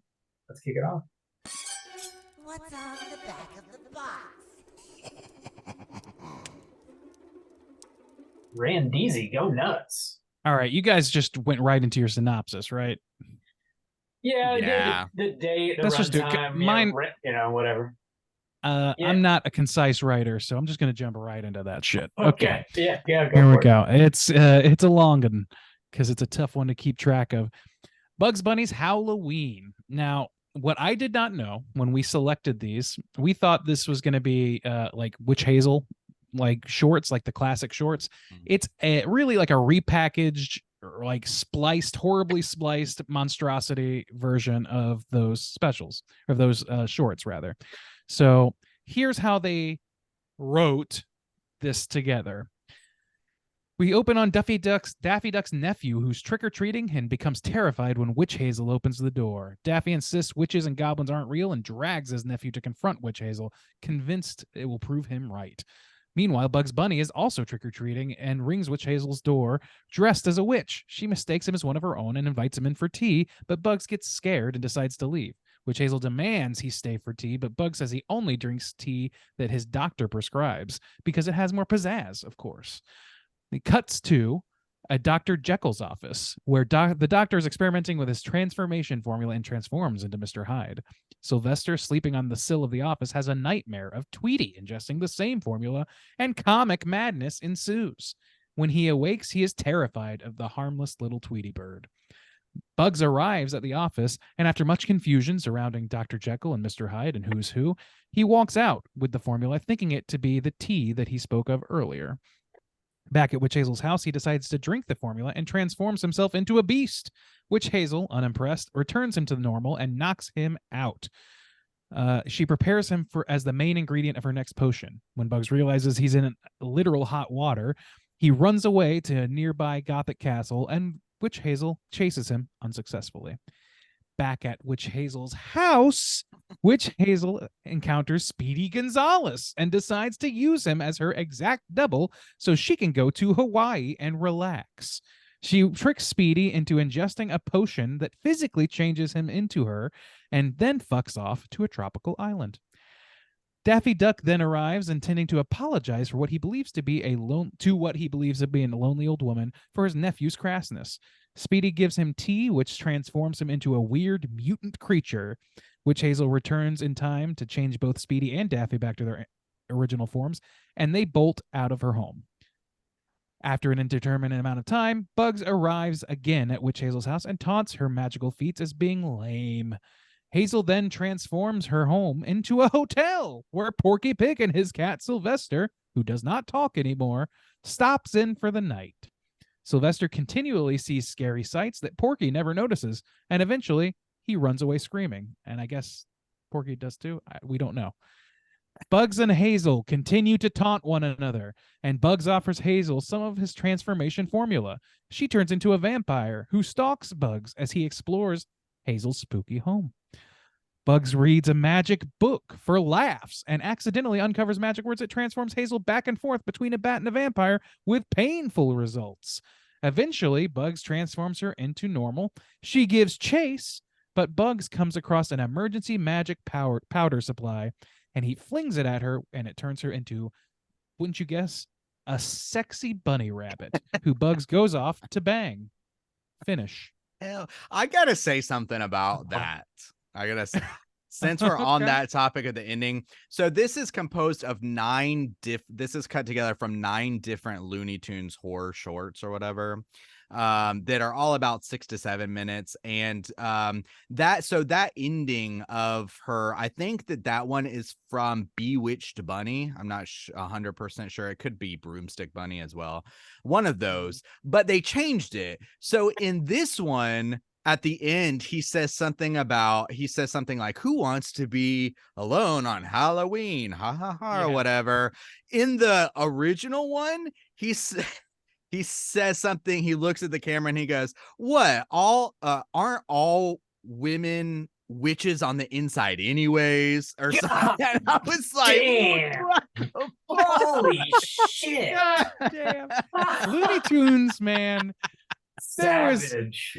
They just Yeah. let loose on some of that shit. And this one was not free of that. There were moments in this that were Yeah. definitely dated. But like that is hilarious that they saw fit to remove that. And I don't know when they cut this together, but they did such a god awful job. They did though, to their credit, I looked this up. They brought back Mel Blanc and what's her name? June Foray. Who does Witch Hazel's voice. They brought them back to do those filler segments. Unfortunately, those filler segments sucked and felt every bit as much a filler as they were. And for those who don't know, Mel Blanc did like every voice, and June Foray did like Rocky and Bullwinkle, did Cindy Lou Who, a bunch of iconic characters. And this one as well, Granny from Looney Tunes as well. Yeah. Anyway, I so think they brought those people out of retirement. Go ahead. The date I saw on this, I believe, was like 1977. So maybe that's Really? when they did the Okay. super cut and released that as its own It was- thing, I think. It's extra tough to tell because after, like, considering the recut that this is, imagine then that they found like 2 or 3 other shorts and just kind of crammed those together too. That's the version I saw on Apple TV. And I gotta say, I liked the other segments better. There were some really fun segments. There was an Exorcist parody. There was Nice. there was one that I remember from being a kid that was a Invasion of the Body Snatchers play, The which is fucking great. Frankenstein one. They have a lot of like old horror Looney Tunes. One big kind of disappointment for me was there was no Gossamer, the big red monster Red or hairy whatever. monster. Yeah. So I agree. When I found like this, now I'm of a kind of split minds about this because there's something specific about this that kind of hits a special note with me. Which is, I even did it this week, honestly.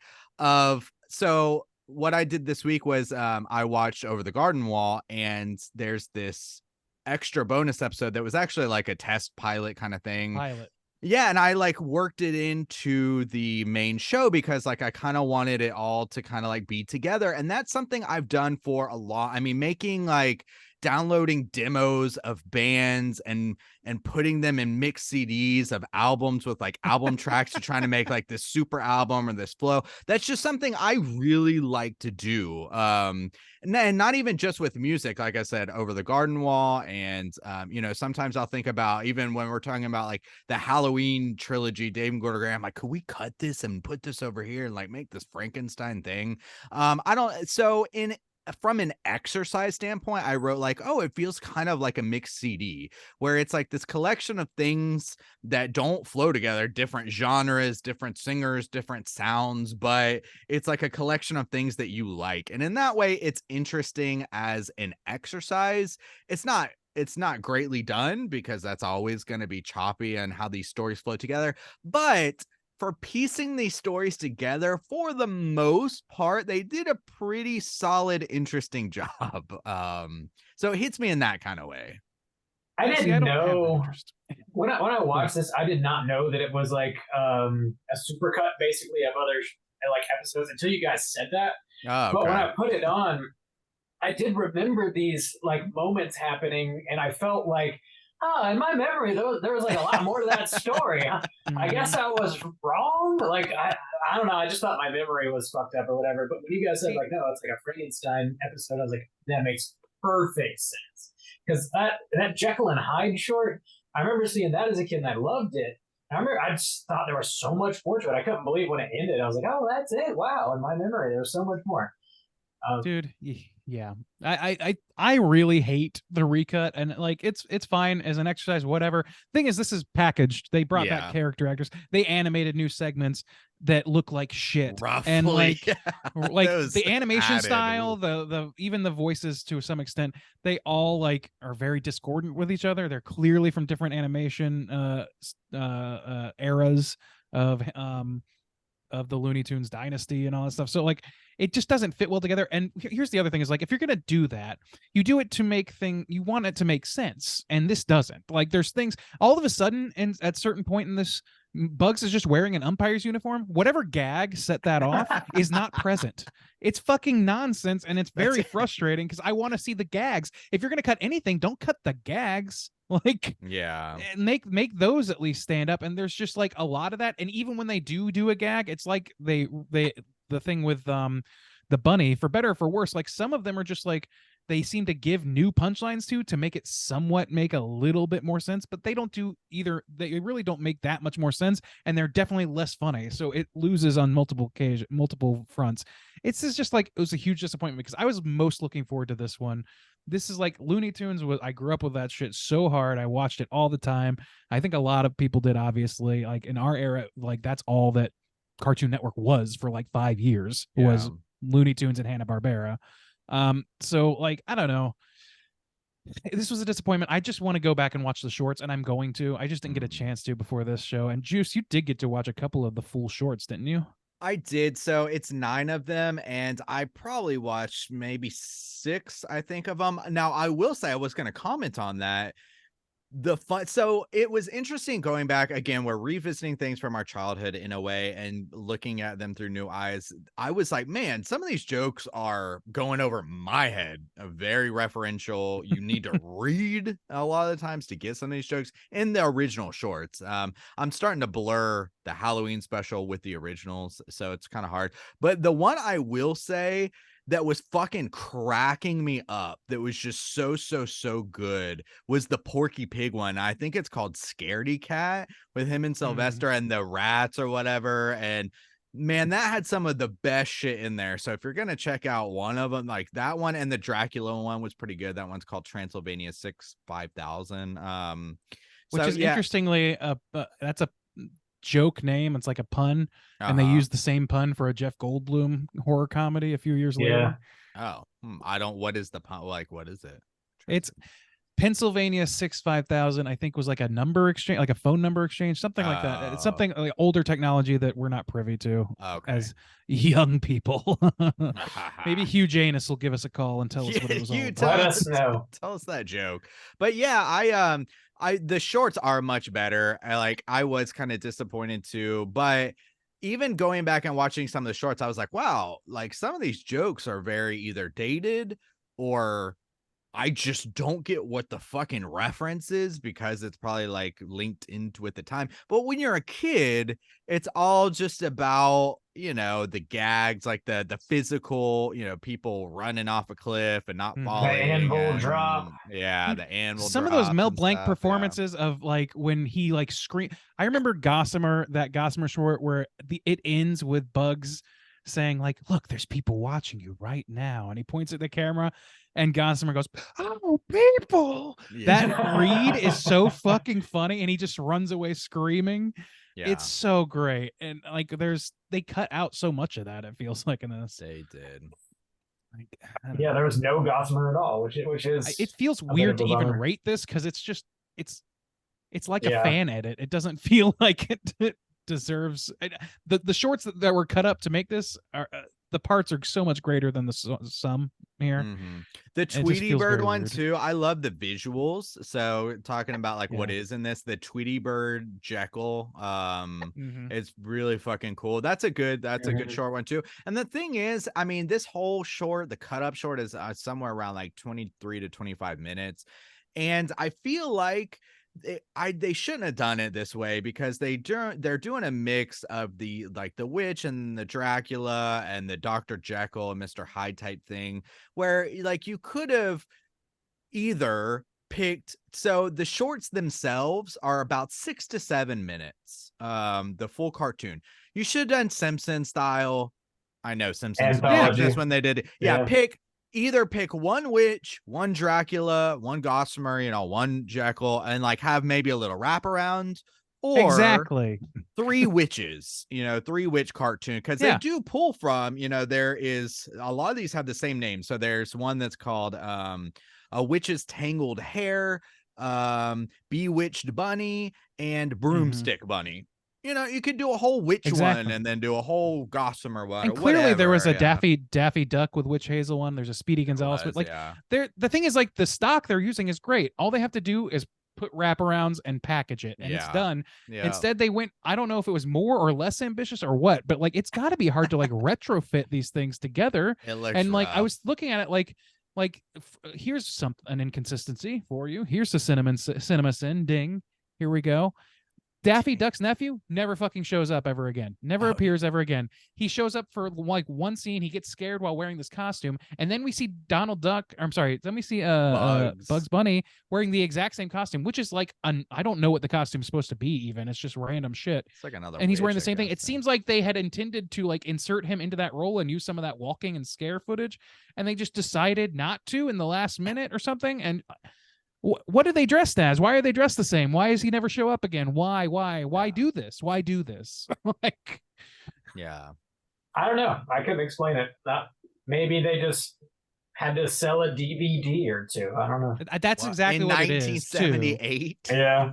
Well, no, here's the thing is like, well, I don't know, but like it was a TV special. It was probably packaged for kids and like just shat out for what, like, this is the thing is like Looney Tunes, Hanna-Barbera, all that stuff. The reason they were able to make any money when they were making money back in the day, a lot of the time was because they could run cheaply, extremely cheaply.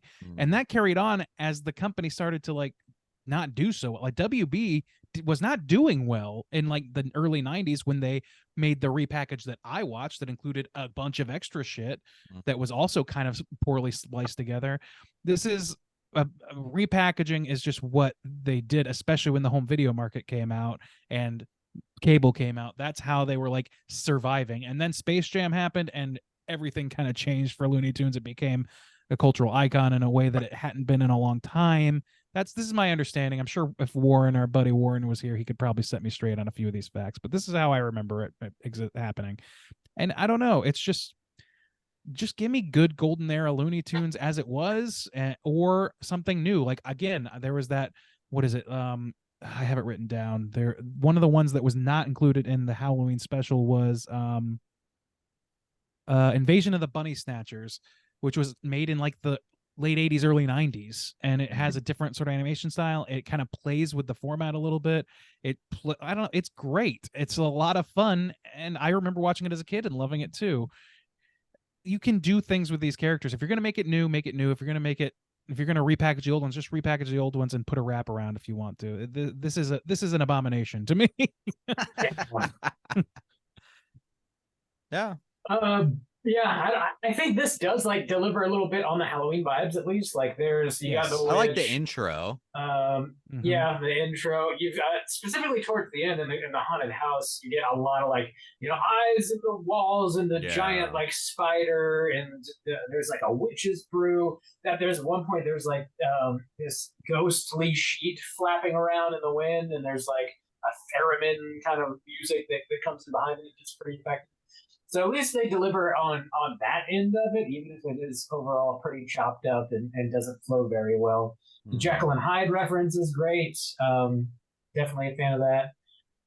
So like it hits some points, like if you want to throw something on that's maybe a little bit longer than just 6 minutes, and get like a solid dose of Looney Tunes, I guess you could do that here without having to find a playlist somewhere. Yeah. But it's it's confusing and doesn't flow very well, and feels like there's parts missing because overall there's a shitload of parts missing. There's a lot. Yeah, there you go. Yeah. I don't know. Are there any other major points you guys want to touch on before we rate this one? I think it's impossible to not keep tough, complaining. Yeah. Oh well. I was just gonna say it's kind of tough to cover it without just going through my general notes as I watched it. Yeah. Oh well, let's go ahead and rate it then. Randeezy, you're kicking this one off. How do you feel out of 5? Yeah, obviously I don't feel good about this. To me, there's nothing in this special that couldn't be better accomplished with a supercut on YouTube. Like, you don't, they half measured it, and they should have just either made a supercut, made a compendium with a wraparound, or just like made something new. Like this is the uncanny valley of recuts. I don't like it. It made all the jokes fall flat. It made the character motivations very hard to follow. It made all the characters in general very hard to follow, and it doesn't create a singular narrative in any real way. So who gives a shit? Like, it doesn't serve any higher function. I'm gonna rate this strictly on the basis of what this is and not what the shorts are. I want to make that clear because I do love some of these shorts. I remember them, and I will probably watch them and have a great time. But for this recut, it's really abysmal to me. It was hard to watch, both emotionally and practically. It was hard for me to keep my eyes open watching this. So yeah, I don't love this as much as Looney Tunes. Like, I was so looking forward to this. It very much disappointed me. I'm just going to give this a 1.5 for the few jokes it did give me that I enjoyed.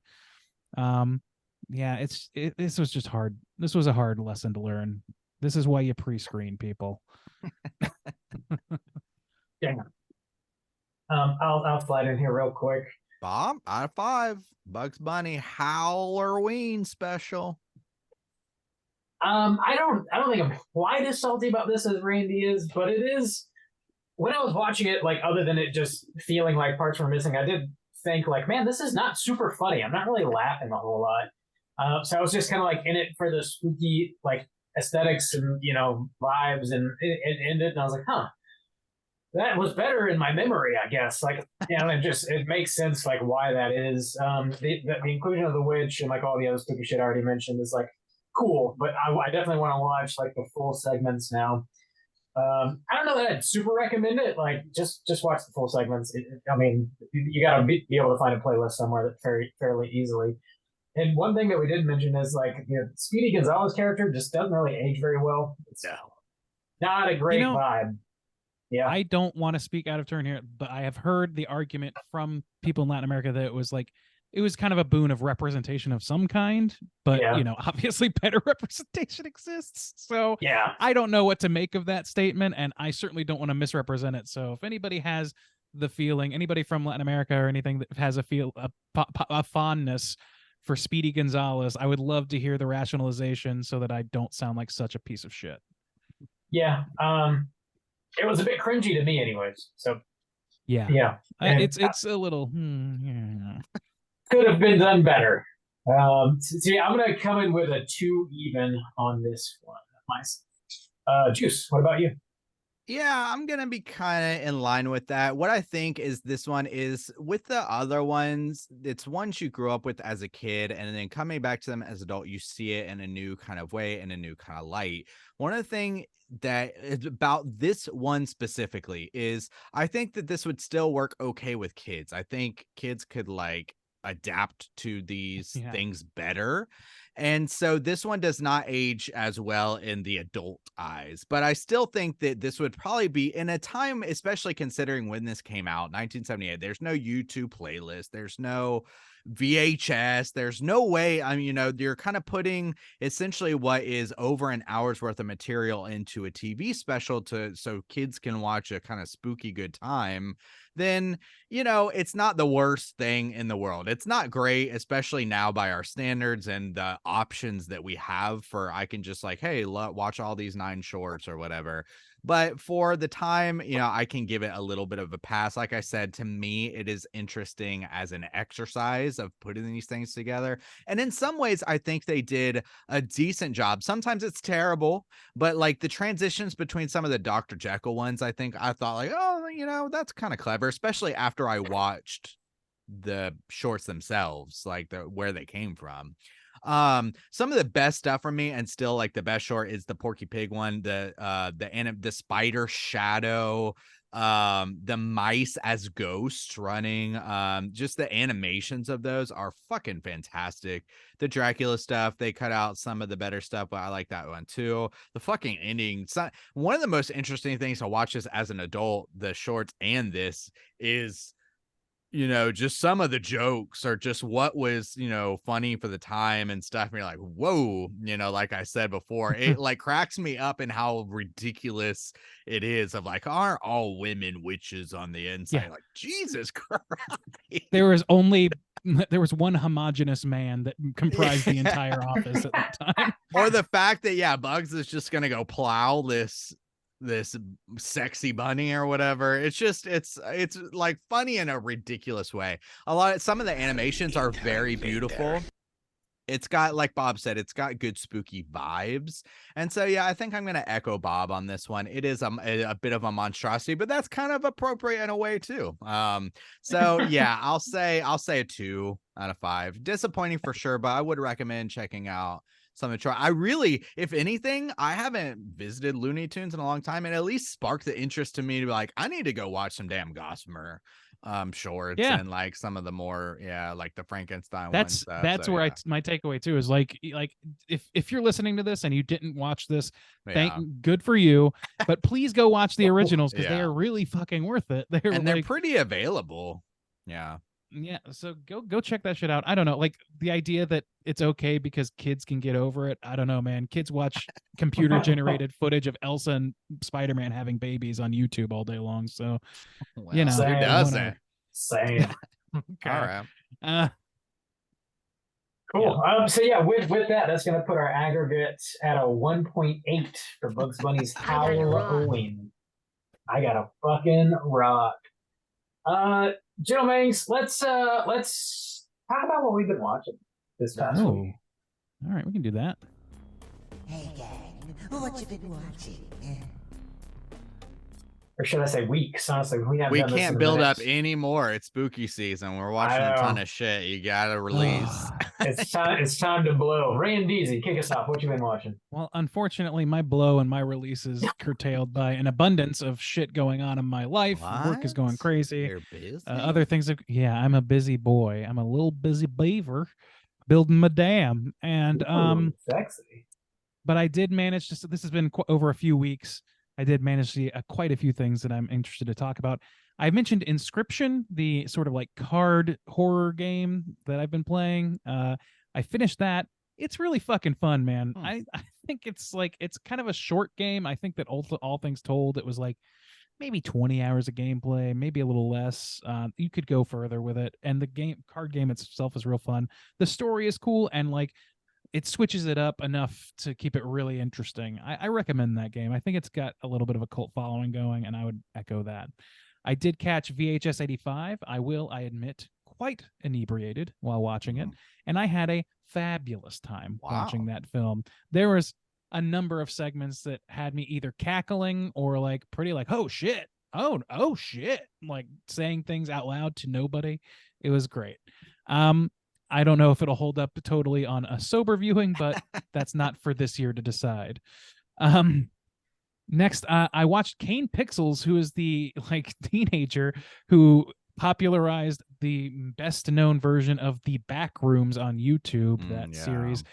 He came out with something new called The Oldest View, which is in the same vein, certainly, but it's like, it's kind of tough to describe this guy walking. I don't know. I don't know how much to say because like just explaining the premise is a little bit of a spoiler. Suffice it to say, it's a little bit like the Backrooms, different kind of setting, a little bit. And it's spooky, man. It's a good spooky little thing. There's only 3 entries. I don't think the first one is really more of a teaser than anything, but there's 2 shorts after that that are, I want to say, like in the neighborhood between, I think one is 20 and the other's like 30 or 40 minutes. So like they get pretty long. Some would say overly long, but I love the tension of these things and the silence of it and the foreboding. So I enjoyed that quite a bit. Rewatched Pearl, and that movie is every bit as good as it was the first time, if not better, every time I watch it. It's fucking great. Trick or Treat, got to finally recatch up with this one. I was a little bit of a naysayer. I have been for Trick or Treat, but man, it really is like the gold standard for spooky season vibe. Like, Coming around to a lot of things this year, Randy. I'm just happy to get to watch Sleepy anything Hollow, with the schedule Trick or I got. Treat. It's true, you know. I can soften with age. You know, some of us are a little more locked in. Once we beat it into you, then you accept it. You know. Okay, yeah, that's what happened. Here's an example of that being dead fucking wrong. Casper sucks. I'm sorry, that movie's not good. Wait, stop. You ruined my big reveal. Oh boy. Oh shit. Wow. Well, how does this happen? And I don't know what, like, this has been happening more and more. Something, or a just version of this is happening more and more. I don't know why he's just got that computer set up. It should like do nothing other than just run Zoom. I don't know why it keeps just shutting down. Just like randomly just shuts Is that the down. new computer? Or... Yeah. He just like all of a sudden just the sound is not working anymore. Just what the fuck? Damn. Well, shit.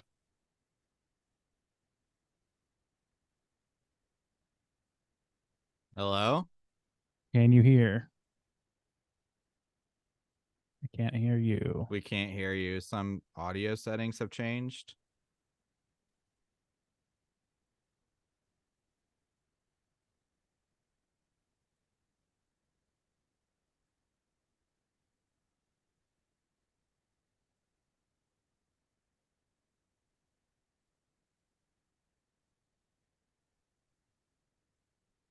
Did something come unplugged?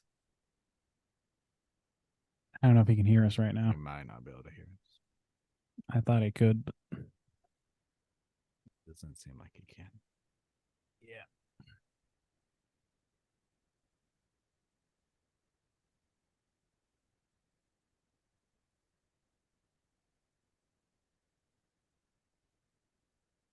Testing. Did it check your input?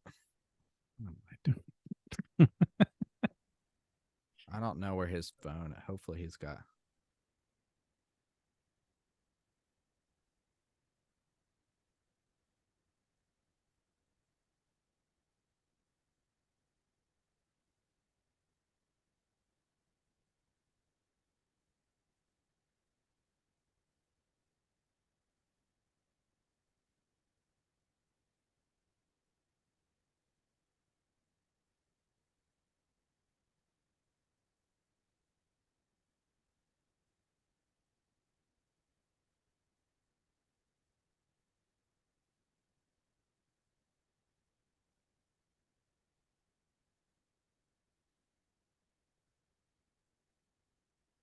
What the fuck?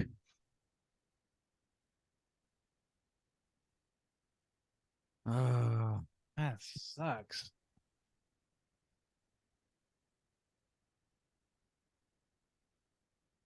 dude, how does this happen? Like, what is like? I don't even. I didn't understand. realize that it was all this new computer too. Like that's supposed to have solved the problem. It's made it Well, worse. sometimes it's fucking Zoom. Like when 2 weeks ago, it just won't pick up my microphone. I don't know. Like it just selects a different randomly selects some different microphone just because it fucking wants to. Zoom has a fucking AI mind now. It does genuinely. Like what the fuck? Testing, testing, testing. Can you hear us, Bobby? Bob, He good. can hear us. Got it. Okay. Oh, good. Woo. Okay. Well, yeah. Roll you were back talking and about Trick or Treat. Pickup. You said you had been a naysayer in the past, and then just roll from there, I guess. okay. Okay. Gotcha. You ready? Yeah. Yeah. Whenever you want. I never stopped recording. Gotcha. Yes, I've been a naysayer of Trick or Treat in the past, but I've come around to it, if only for like the extremely strong spooky vibes. Like it really hits the Halloween colors, the Halloween music, the feel, the vibe, very, very strong. And I really like that about it. Originally, I was very like I was kind of curtailed by some of the stories. I thought I was a little cheesy and things like that. I've kind of come around to thinking those things as kind of charming within the context of what the movie is. So yeah, that one I came around on for sure. Yeah, that one and Sleepy Hollow, Randy. You know, you're coming around to our thinking. You know, I do occasionally change my mind on things. One Yes. thing that will not, however, have my mind changed is Casper the Friendly Fucking Ghost, Crazy. which I did revisit. And aside from like even trying to take it purely as spooky vibes, I was very distracted in this movie by the really bad performances and the really egregious cameos. Like it, Dude, that movie it's- is pretty fire. I think. I think it holds up really well. Yeah. No, Unobject those like performances are rough. what? Yes. Wow. Yeah. Yes, they are rough, and it's like I don't know, man. The anime, it just feels like it can't decide if it wants to be a kids movie or a adult reference factory of a movie. It just can't. It splits the difference in the worst way. There's only a handful of like it's palatable. It is what I would call it. It's a Oh. palatable movie that I don't care to watch again, really. So Wow. no, I know. sometimes you guys are just Surprising. wrong. You know, that's just Randy, how I it is. think you're on the wrong end of that one.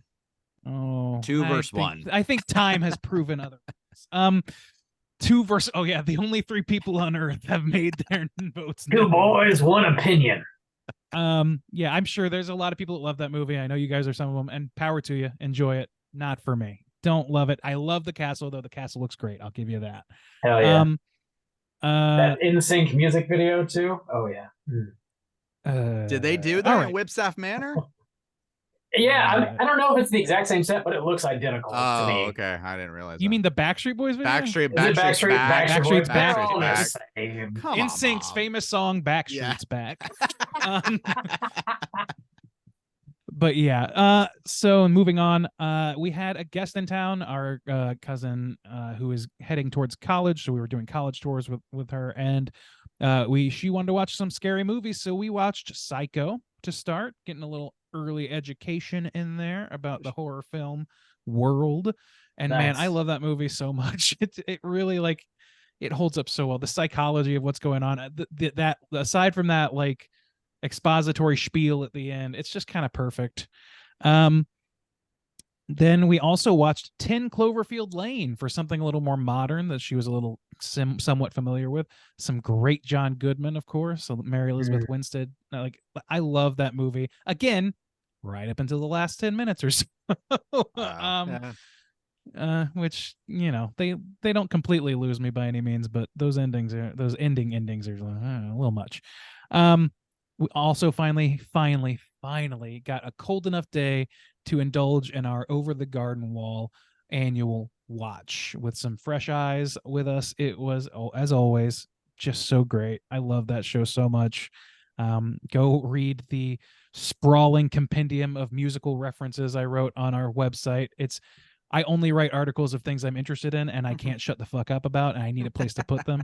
That and like one other thing that I'm holding back for a certain release are like two of the things where I'm just like, I just have to put this on paper somewhere. It's so good. So yeah, I love that show. And then last but not least, this is not a show. This is not a game either. This is a haunt that we went to and had a great fucking time at, called Leech Woods in Damascus, Maryland. It is a sort of a walk through forest thing, like a haunted forest sort of situation, with a lot of like little setups and rigs, a lot of little not constructions, a lot of little like houses, so to speak, mini houses, a lot of cool effects. And they've only been around a couple years. I talked to the guy about it a little bit, but man, they had a pretty good following. It's for what it is. It's like extremely good value. I recommend it, and I want to give them a shout out. We had a great fucking time at this place. Highly recommend Leech Woods in Damascus, Maryland. And I found out about quite a few other haunts in the area that, if God permits it to be, I will try to go visit as well. We'll see. But yeah, that's no, I'm sorry. There is one. The other things I was going to mention were the other shorts, the other Looney Tunes shorts that I saw on that compendium. The Duxorcist I mentioned, Invasion of the Body Snatchers, Night of the Living Duck. That's one that I think you guys would fucking love, because it's basically like Mad Monster Party with Donald Duck crooning to the monsters. It's fucking awesome. Monsters lead such interesting lives. It's fucking incredible. Compared to everything else on, like, it's like the spooky season. It's Donald Duck reading comic books. He falls asleep or gets his head bonked in. I remember. And then a bunch of like, one. you do. So yeah, and then like a ton of movie monsters and stuff are in a lounge listening to him perform for them. It's very slight. It's very small, short, but it's so fun, and it hit the spooky season just right. It's what I wanted to feel while watching all of those other that Looney Tune fuck up that I watched, but you know, with a few more jokes. But recommend. I'm gonna watch some Looney Tunes, man. I'm gonna get the actual shit on. That's what's coming up next week on What You've Been Watching. Get the shit on. Juice, what you been watching?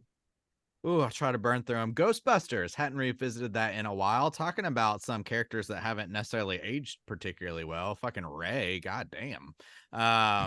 Yeah, but a lot of fun watch. It had been a while, but I liked it. Yearly watch of Hocus Pocus, Hoker Poker, Yabos kills it. Still love it. Watch Saw 4, 5, and 6, the Hoffman trilogy. Whoa, some lows in that one. Some traps. There's some good traps in there. Peter Lowe's. But generally, that's a rough run. 6 is probably the best one there. Watch. I got a rock. At this point, I have watched all of the Simpsons Treehouse of Horror multiple times.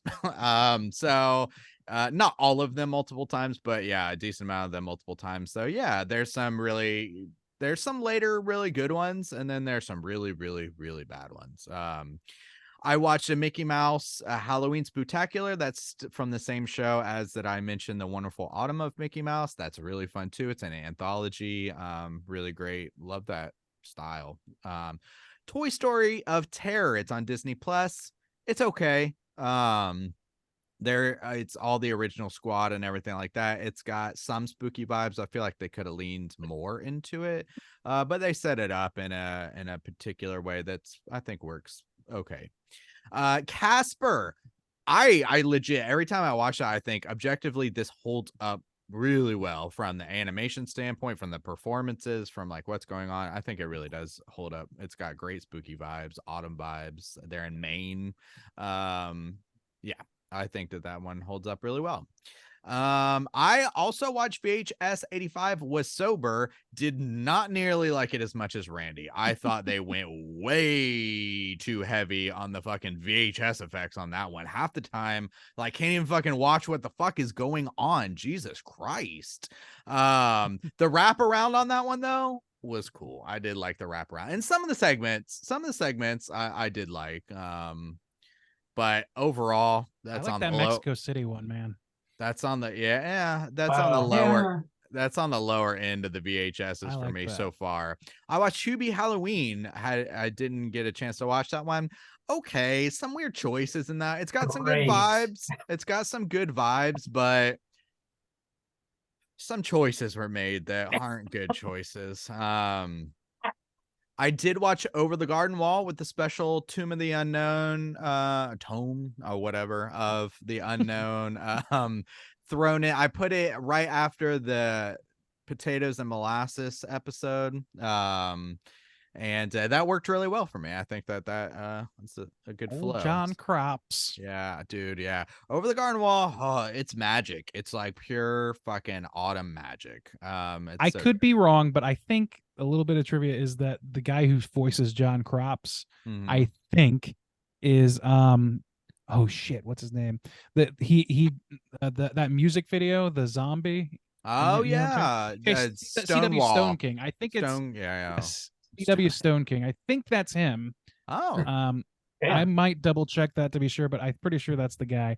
And respect, because I fucking love that video and I listen to some of his music all the time. Yeah. We me too. literally played one of his songs at our wedding. So Yeah. Good I shit. like that episode. Like as an episode, other than Yeah. Beatrice like not being the same voice or whatever, like and the animation being a little, I really actually like that episode. So yeah, good. I watched the entirety of Fall of the House of Usher because fucking Flanagan, man. And I had forgotten because I didn't watch a show last week, but it was giving me mad, midnight midnight mass vibes, and then all of the other ones before where I was just essentially binging them in October, where I'm watching all these other things, but I was just like, I have to fucking watch this. It's so good. It's really Dying good. to see it. And now I gotta like kind of go back and watch. I don't think I've got time now, but I want to watch a show from last year. I know it's like considered definitely one of the weaker ones, but but I was like, man, this dude fucking knocks it out of the park. And it's got this weird blend where it's like accessible, but also he brings a lot of like horror aspects to it. I'm just like, man, this is he did a good job on essentially like bringing these Poe stories to life, but putting them in a cohesive main story and like putting it in modern times and stuff like that. It's not like 100% perfect, but for the most part, I was like really impressed and thought they did a good job. I watched the first episode of the new Goosebumps show, which has Justin Long in it. Didn't know I that. saw that. It's a little kind of teeny, ish. Makes sense. But I'm curious about Justin Long being in it, and it How was long are the episodes? too long. It was like 40. I think they're all about 45 minutes to an hour. They shouldn't be Damn. that long. They shouldn't be Mm. that long. They need Is to be there around does a 30 dog minutes. bark the theme song? No, I don't Well, even what the know. fuck? So no, but that's all I've been watching. Bob, what you been watching, my guy? Well, I watched Saw 3D, Jigsaw, and Spiral. Saw 3D is one of my Ooh. favorites in the franchise, easily. Wow. It leans into the campy ridiculousness of it, doesn't take itself super seriously. It's a very fun watch. I like it quite a bit. Jigsaw's just as bad as I remember it being. Spiral is, I don't know, comparatively, like, it's not bad. Like, it's better than a lot of the other Saw movies, and they actually had a bit of a budget because Chris Rock and Sam Jackson signed on to it, so it's cleaner, it looks better, it flows a little better. It's not a good story necessarily, but it's alright. It's alright. I revisited Halloween Kills and Halloween Ends. Halloween Kills is still pretty fun. The Johns kick ass. Halloween Ends is still just bad. I I'm watched shocked VHS. you went back to watch that. I don't know. We're getting into the David Gordon Green shit again. I was like, let me just throw these on. I watched VHS 85. It's like kind of mid for me. It's definitely not the worst VHS movie. It's far from the best. It's okay. I have seen the first 5 episodes of Fall of the House of Usher, and so far I'm loving it. I can't wait to finish it. 3 left. I love how each episode really is kind of like inspired by a Poe story, but yeah, with like a modern kind of through a modern lens, and they are all cohesive. They're not standalone. It's fucking intriguing. Some great writing. Definitely worth watching. I watched a new documentary on Hulu called Monster Inside, which is the latest documentary about McCamey Manor and Russ McCamey. Which, if you're unfamiliar, it's like the most notorious extreme haunt in the country. Dude makes you sign a waiver saying that he can quite literally just torture you, and there's nothing you can do about it. There's no recourse. People come out of there with like black eyes, bleeding, like just bruised, battered, literally waterboards people. Just bad stuff. No, not good stuff. But I mean, he does, like, he films, he calls them like tours. He films all of his tours, and they're all on YouTube. So you can watch exactly what he's going to do to you. And he explains before you like go into his house. I think it's like a 2 or 3 hour like signing process where he explains all the dangers and like how he's not liable and all the things that are going to happen to you. And you have to sign your life away. So like, you know exactly what you're signing up for. And people in this documentary are battered to shit, and they regret it. And it's like, I'm sure that you do regret it. Like, I'm not trying to say what he's doing is okay. It is not okay. Even if people say, like, yeah, do whatever the fuck you want to me, it's really not okay. Also, there has notoriously not been a safe word. I believe he has now instituted a safe word because of this really bad reputation that he's garnered for himself. But for years, there was no safe word. So, like, when you were, like, in his house, you were just his for, like, 4 or 5 hours. And it sounds like a nightmare. And it's absolutely awful shit. And he shouldn't do what he does. But it's not a secret. And people keep signing up to do it. And I'm just not totally sure why people continue at this point to do it. There's really no new information in this documentary whatsoever. I think it's just turned out for, like, shock value. It's like 3 people who have gone through his house. It really focuses on them and their story, and they tell you exactly what happened and the fallout from it and how they're dealing with it. And then there is one guy that I guess worked with him at some points. There's like not outright allegations, but they definitely like hint at him being like a sexual predator. There's no evidence of it necessarily, but like clearly the guy. Clearly, he is getting his rocks off by doing this, by torturing people. He is getting some sort of very serious, potentially sexual gratification out of it because he makes no money on it. He doesn't charge people to go into his house. What? The it's entry free. fee is like 3 or 4 cans of dog food because he's a dog lover and he just donates all the food. What? So it's completely free, and he spends... That's some Ramsey Bolton shit. Yeah, he spends like hundreds of thousands of dollars building these things, and like they're pretty fucking elaborate. And I mean, he would not do this otherwise if he didn't just fucking literally like to torture people, because that's what he's doing. He's like, there's something wrong here for sure, but I can't believe people are still lining up for this. I just don't understand it, dude. It doesn't make sense to me. Stop doing It's it, like, please. This isn't like the hot sauce challenge. This is waterboarding and shit. Yeah. Why would you? If people paid me money to torture them, would y'all still hang out with me? No. Dude, I don't think so. Hard pass. I promise. I don't think I could defend that. So no. They're paying me, Bob. What? I'm giving them what they want. I'm just providing a service, you see. Anyway, I'm just trying to work like any other. Like any, I'll make ends meet dude, With my work with my hands. hands. That's all I've been watching. Don't sign up for fucking McCamey Manor, people. Just Sign stop up doing for Soju's House of Fun. Soju Insane. sojourn in the woods. So we do have a couple voicemails. Let's get into those real quick and wrap the show up. Let's do that. Hotline screen.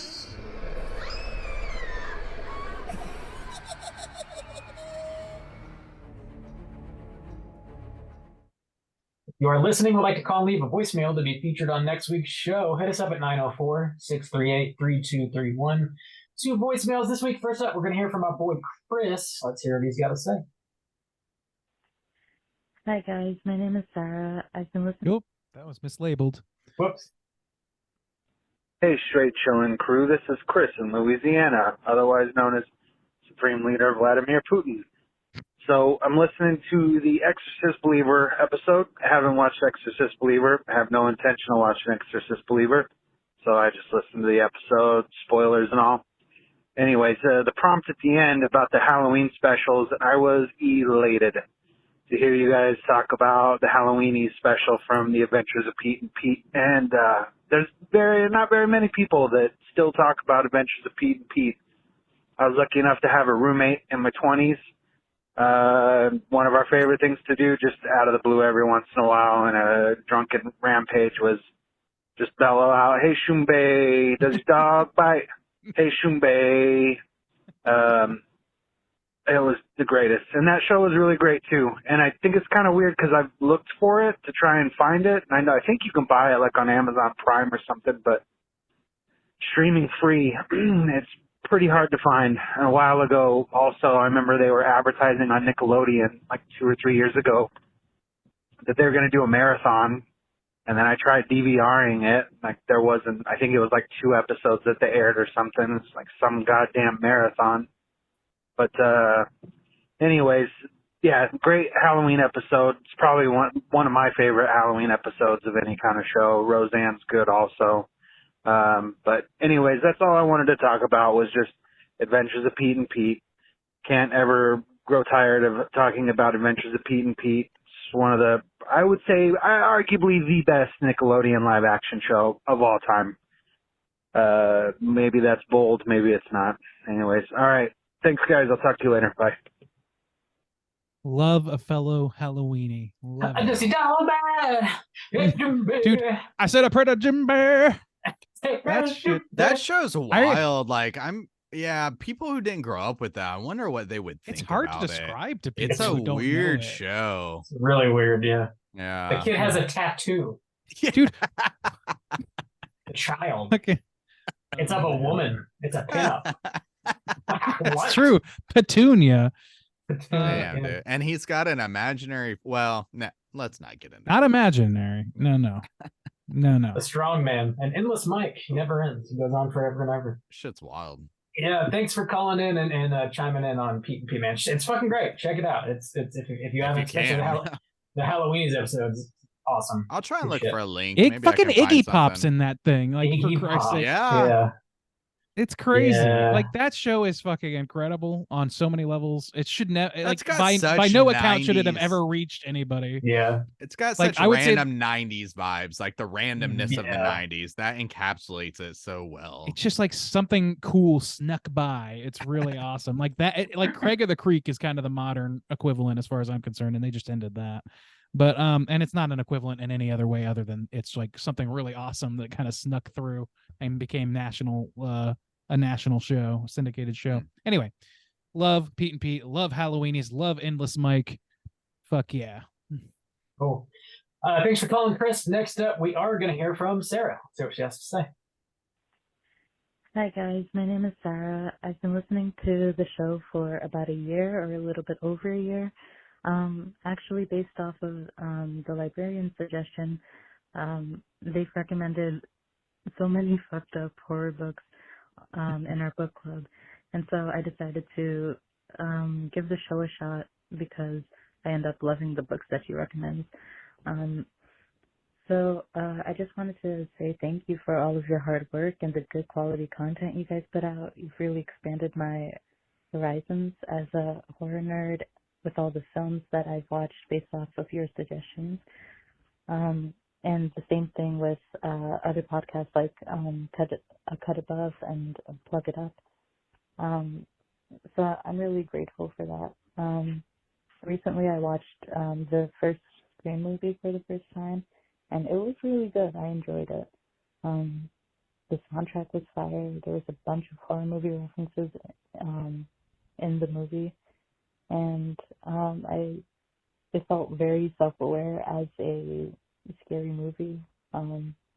Ironically enough, I actually watched a Scary Movie before watching Scream, so while I was watching Scream, all I could see were the parodies.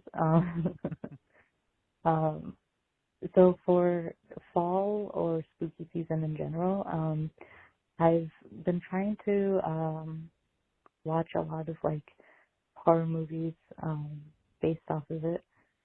So I've been watching The Cabin in the Woods. I've been watching Hellraiser, Friday the 13th. from 2017, which I really loved. I watched Hocus Pocus and Carrie. Up next, I have Coraline. I have Fantastic Mr. Fox, X, Pearl, the Texas Chainsaw Massacres. So those are the vibes. Right now, I have Halloween 1978 queued up. And guys, I committed a huge cardinal sin because I watched the Rob Zombie versions before watching the original, and I didn't even know that there was an original. I thought the Rob Zombie version was the right one. Ugh. So I realized my mistake now, and I'm about to watch, Halloween. So, yeah. It's Friday the 13th, so cheers to that. Happy spooky season. Keep chilling. That's an ideal Awesome. voicemail. Yeah, you got some good We're out- watches coming up. Yeah, I'm damn. excited We're out for here you. changing lives. Yeah. I've been Yeah, saying no, it like- for 10 damn years. No, for real though, like No, that's great, seriously, like already what you've watched is like a ton of must see horror Yeah. stuff. So I'm psyched. Like I would love to hear what she thinks of non Rob Zombie's Halloween. Oof, And yeah. It's different. it is different. Lori's not talking about blowing her granddad or whatever she says at the beginning of the movie, like, Damn. Whoa. Yeah. or stepfather or whatever. She's like, Yeah, I don't know, fucking a no, bagel with her yeah. finger. It's not great. It's not a great. The it's not man what knows you how want. people talk. Fuck you, Grady. Oh my god. I love all that. Yeah, I'm Boogeyman excited bullshit. for you. Yeah, Yeah. that sounds awesome. Yeah. Good Enjoy watches that. coming up. Enjoy And that my ride. God, if you're in a book club with the librarian, good luck. You got a lot to keep up with. They just read and read and read and read. So You just got to Yeah. read 12 books a week. What, you can't keep up yeah, with that? that's all. That's on all. you. That's on you. Yeah, thanks for calling, Sarah, and happy spooky season to you. Yeah. Again, if you guys are listening, want to call and leave a voicemail for next week, hit us up at 904-638-3231. Gentlemen, you got any prompts you want to throw out? Any more Halloween-related questions? Next week costumes, is maybe? getting to the point where we're wrapping up spooky season. I don't know if after that we'll have another episode drop before Halloween or right at Halloween, I guess. So yeah, this is it. Yeah. This is kind of it. Yeah, this And I've episode got no and our next ideas. episode, and that's it for October. Yeah, let us know what you're dressing up as this year. What's your Halloween costume? Yeah. Or And barring that, tell us what your favorite costume that you've seen is. Other Yeah. people. yeah, I'd talk be interested to know that. costumes. Let's talk Furries, stooms, people. Let's see Call in. from our Chilloween, there was some pretty good Chilloween Halloween party. There was some good costumes. I thought did the ceiling fan win the Ceiling best- fan. Nate Ceil- won the ceiling Yeah, fan. for the costume. That's pretty unique. Never seen a ceiling. That's tough to fan. describe verbally, but it's a good Yeah. joke. Yeah. He had a hat that was a fan and a shirt that said fan. And he was a ceiling. He Ceiling said fan. go ceilings. Go, Yeah. go ceiling. Yeah, that's what he's We ceiling. had a Tiki Jason Voorhees. We had a Mhm. Mask of the Red Death. The Mask of the Red Death. Yeah, that was a good one. Speaking of And we Poe, had yeah. Barbie. Barbie, yeah. Oh man, we just had a ton. Yeah. We had Miles's dump truck present. Whoa, yeah. I'm not Okay. going to ask any further questions about that. So Yeah. So call in. Call in. We're gonna be back next week with a brand new episode. As always, this is gonna be our big Halloween extravaganza, our triple feature.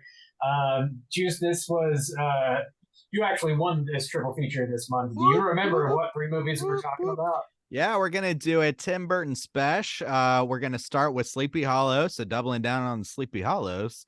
Then we're gonna do Frankenweenie.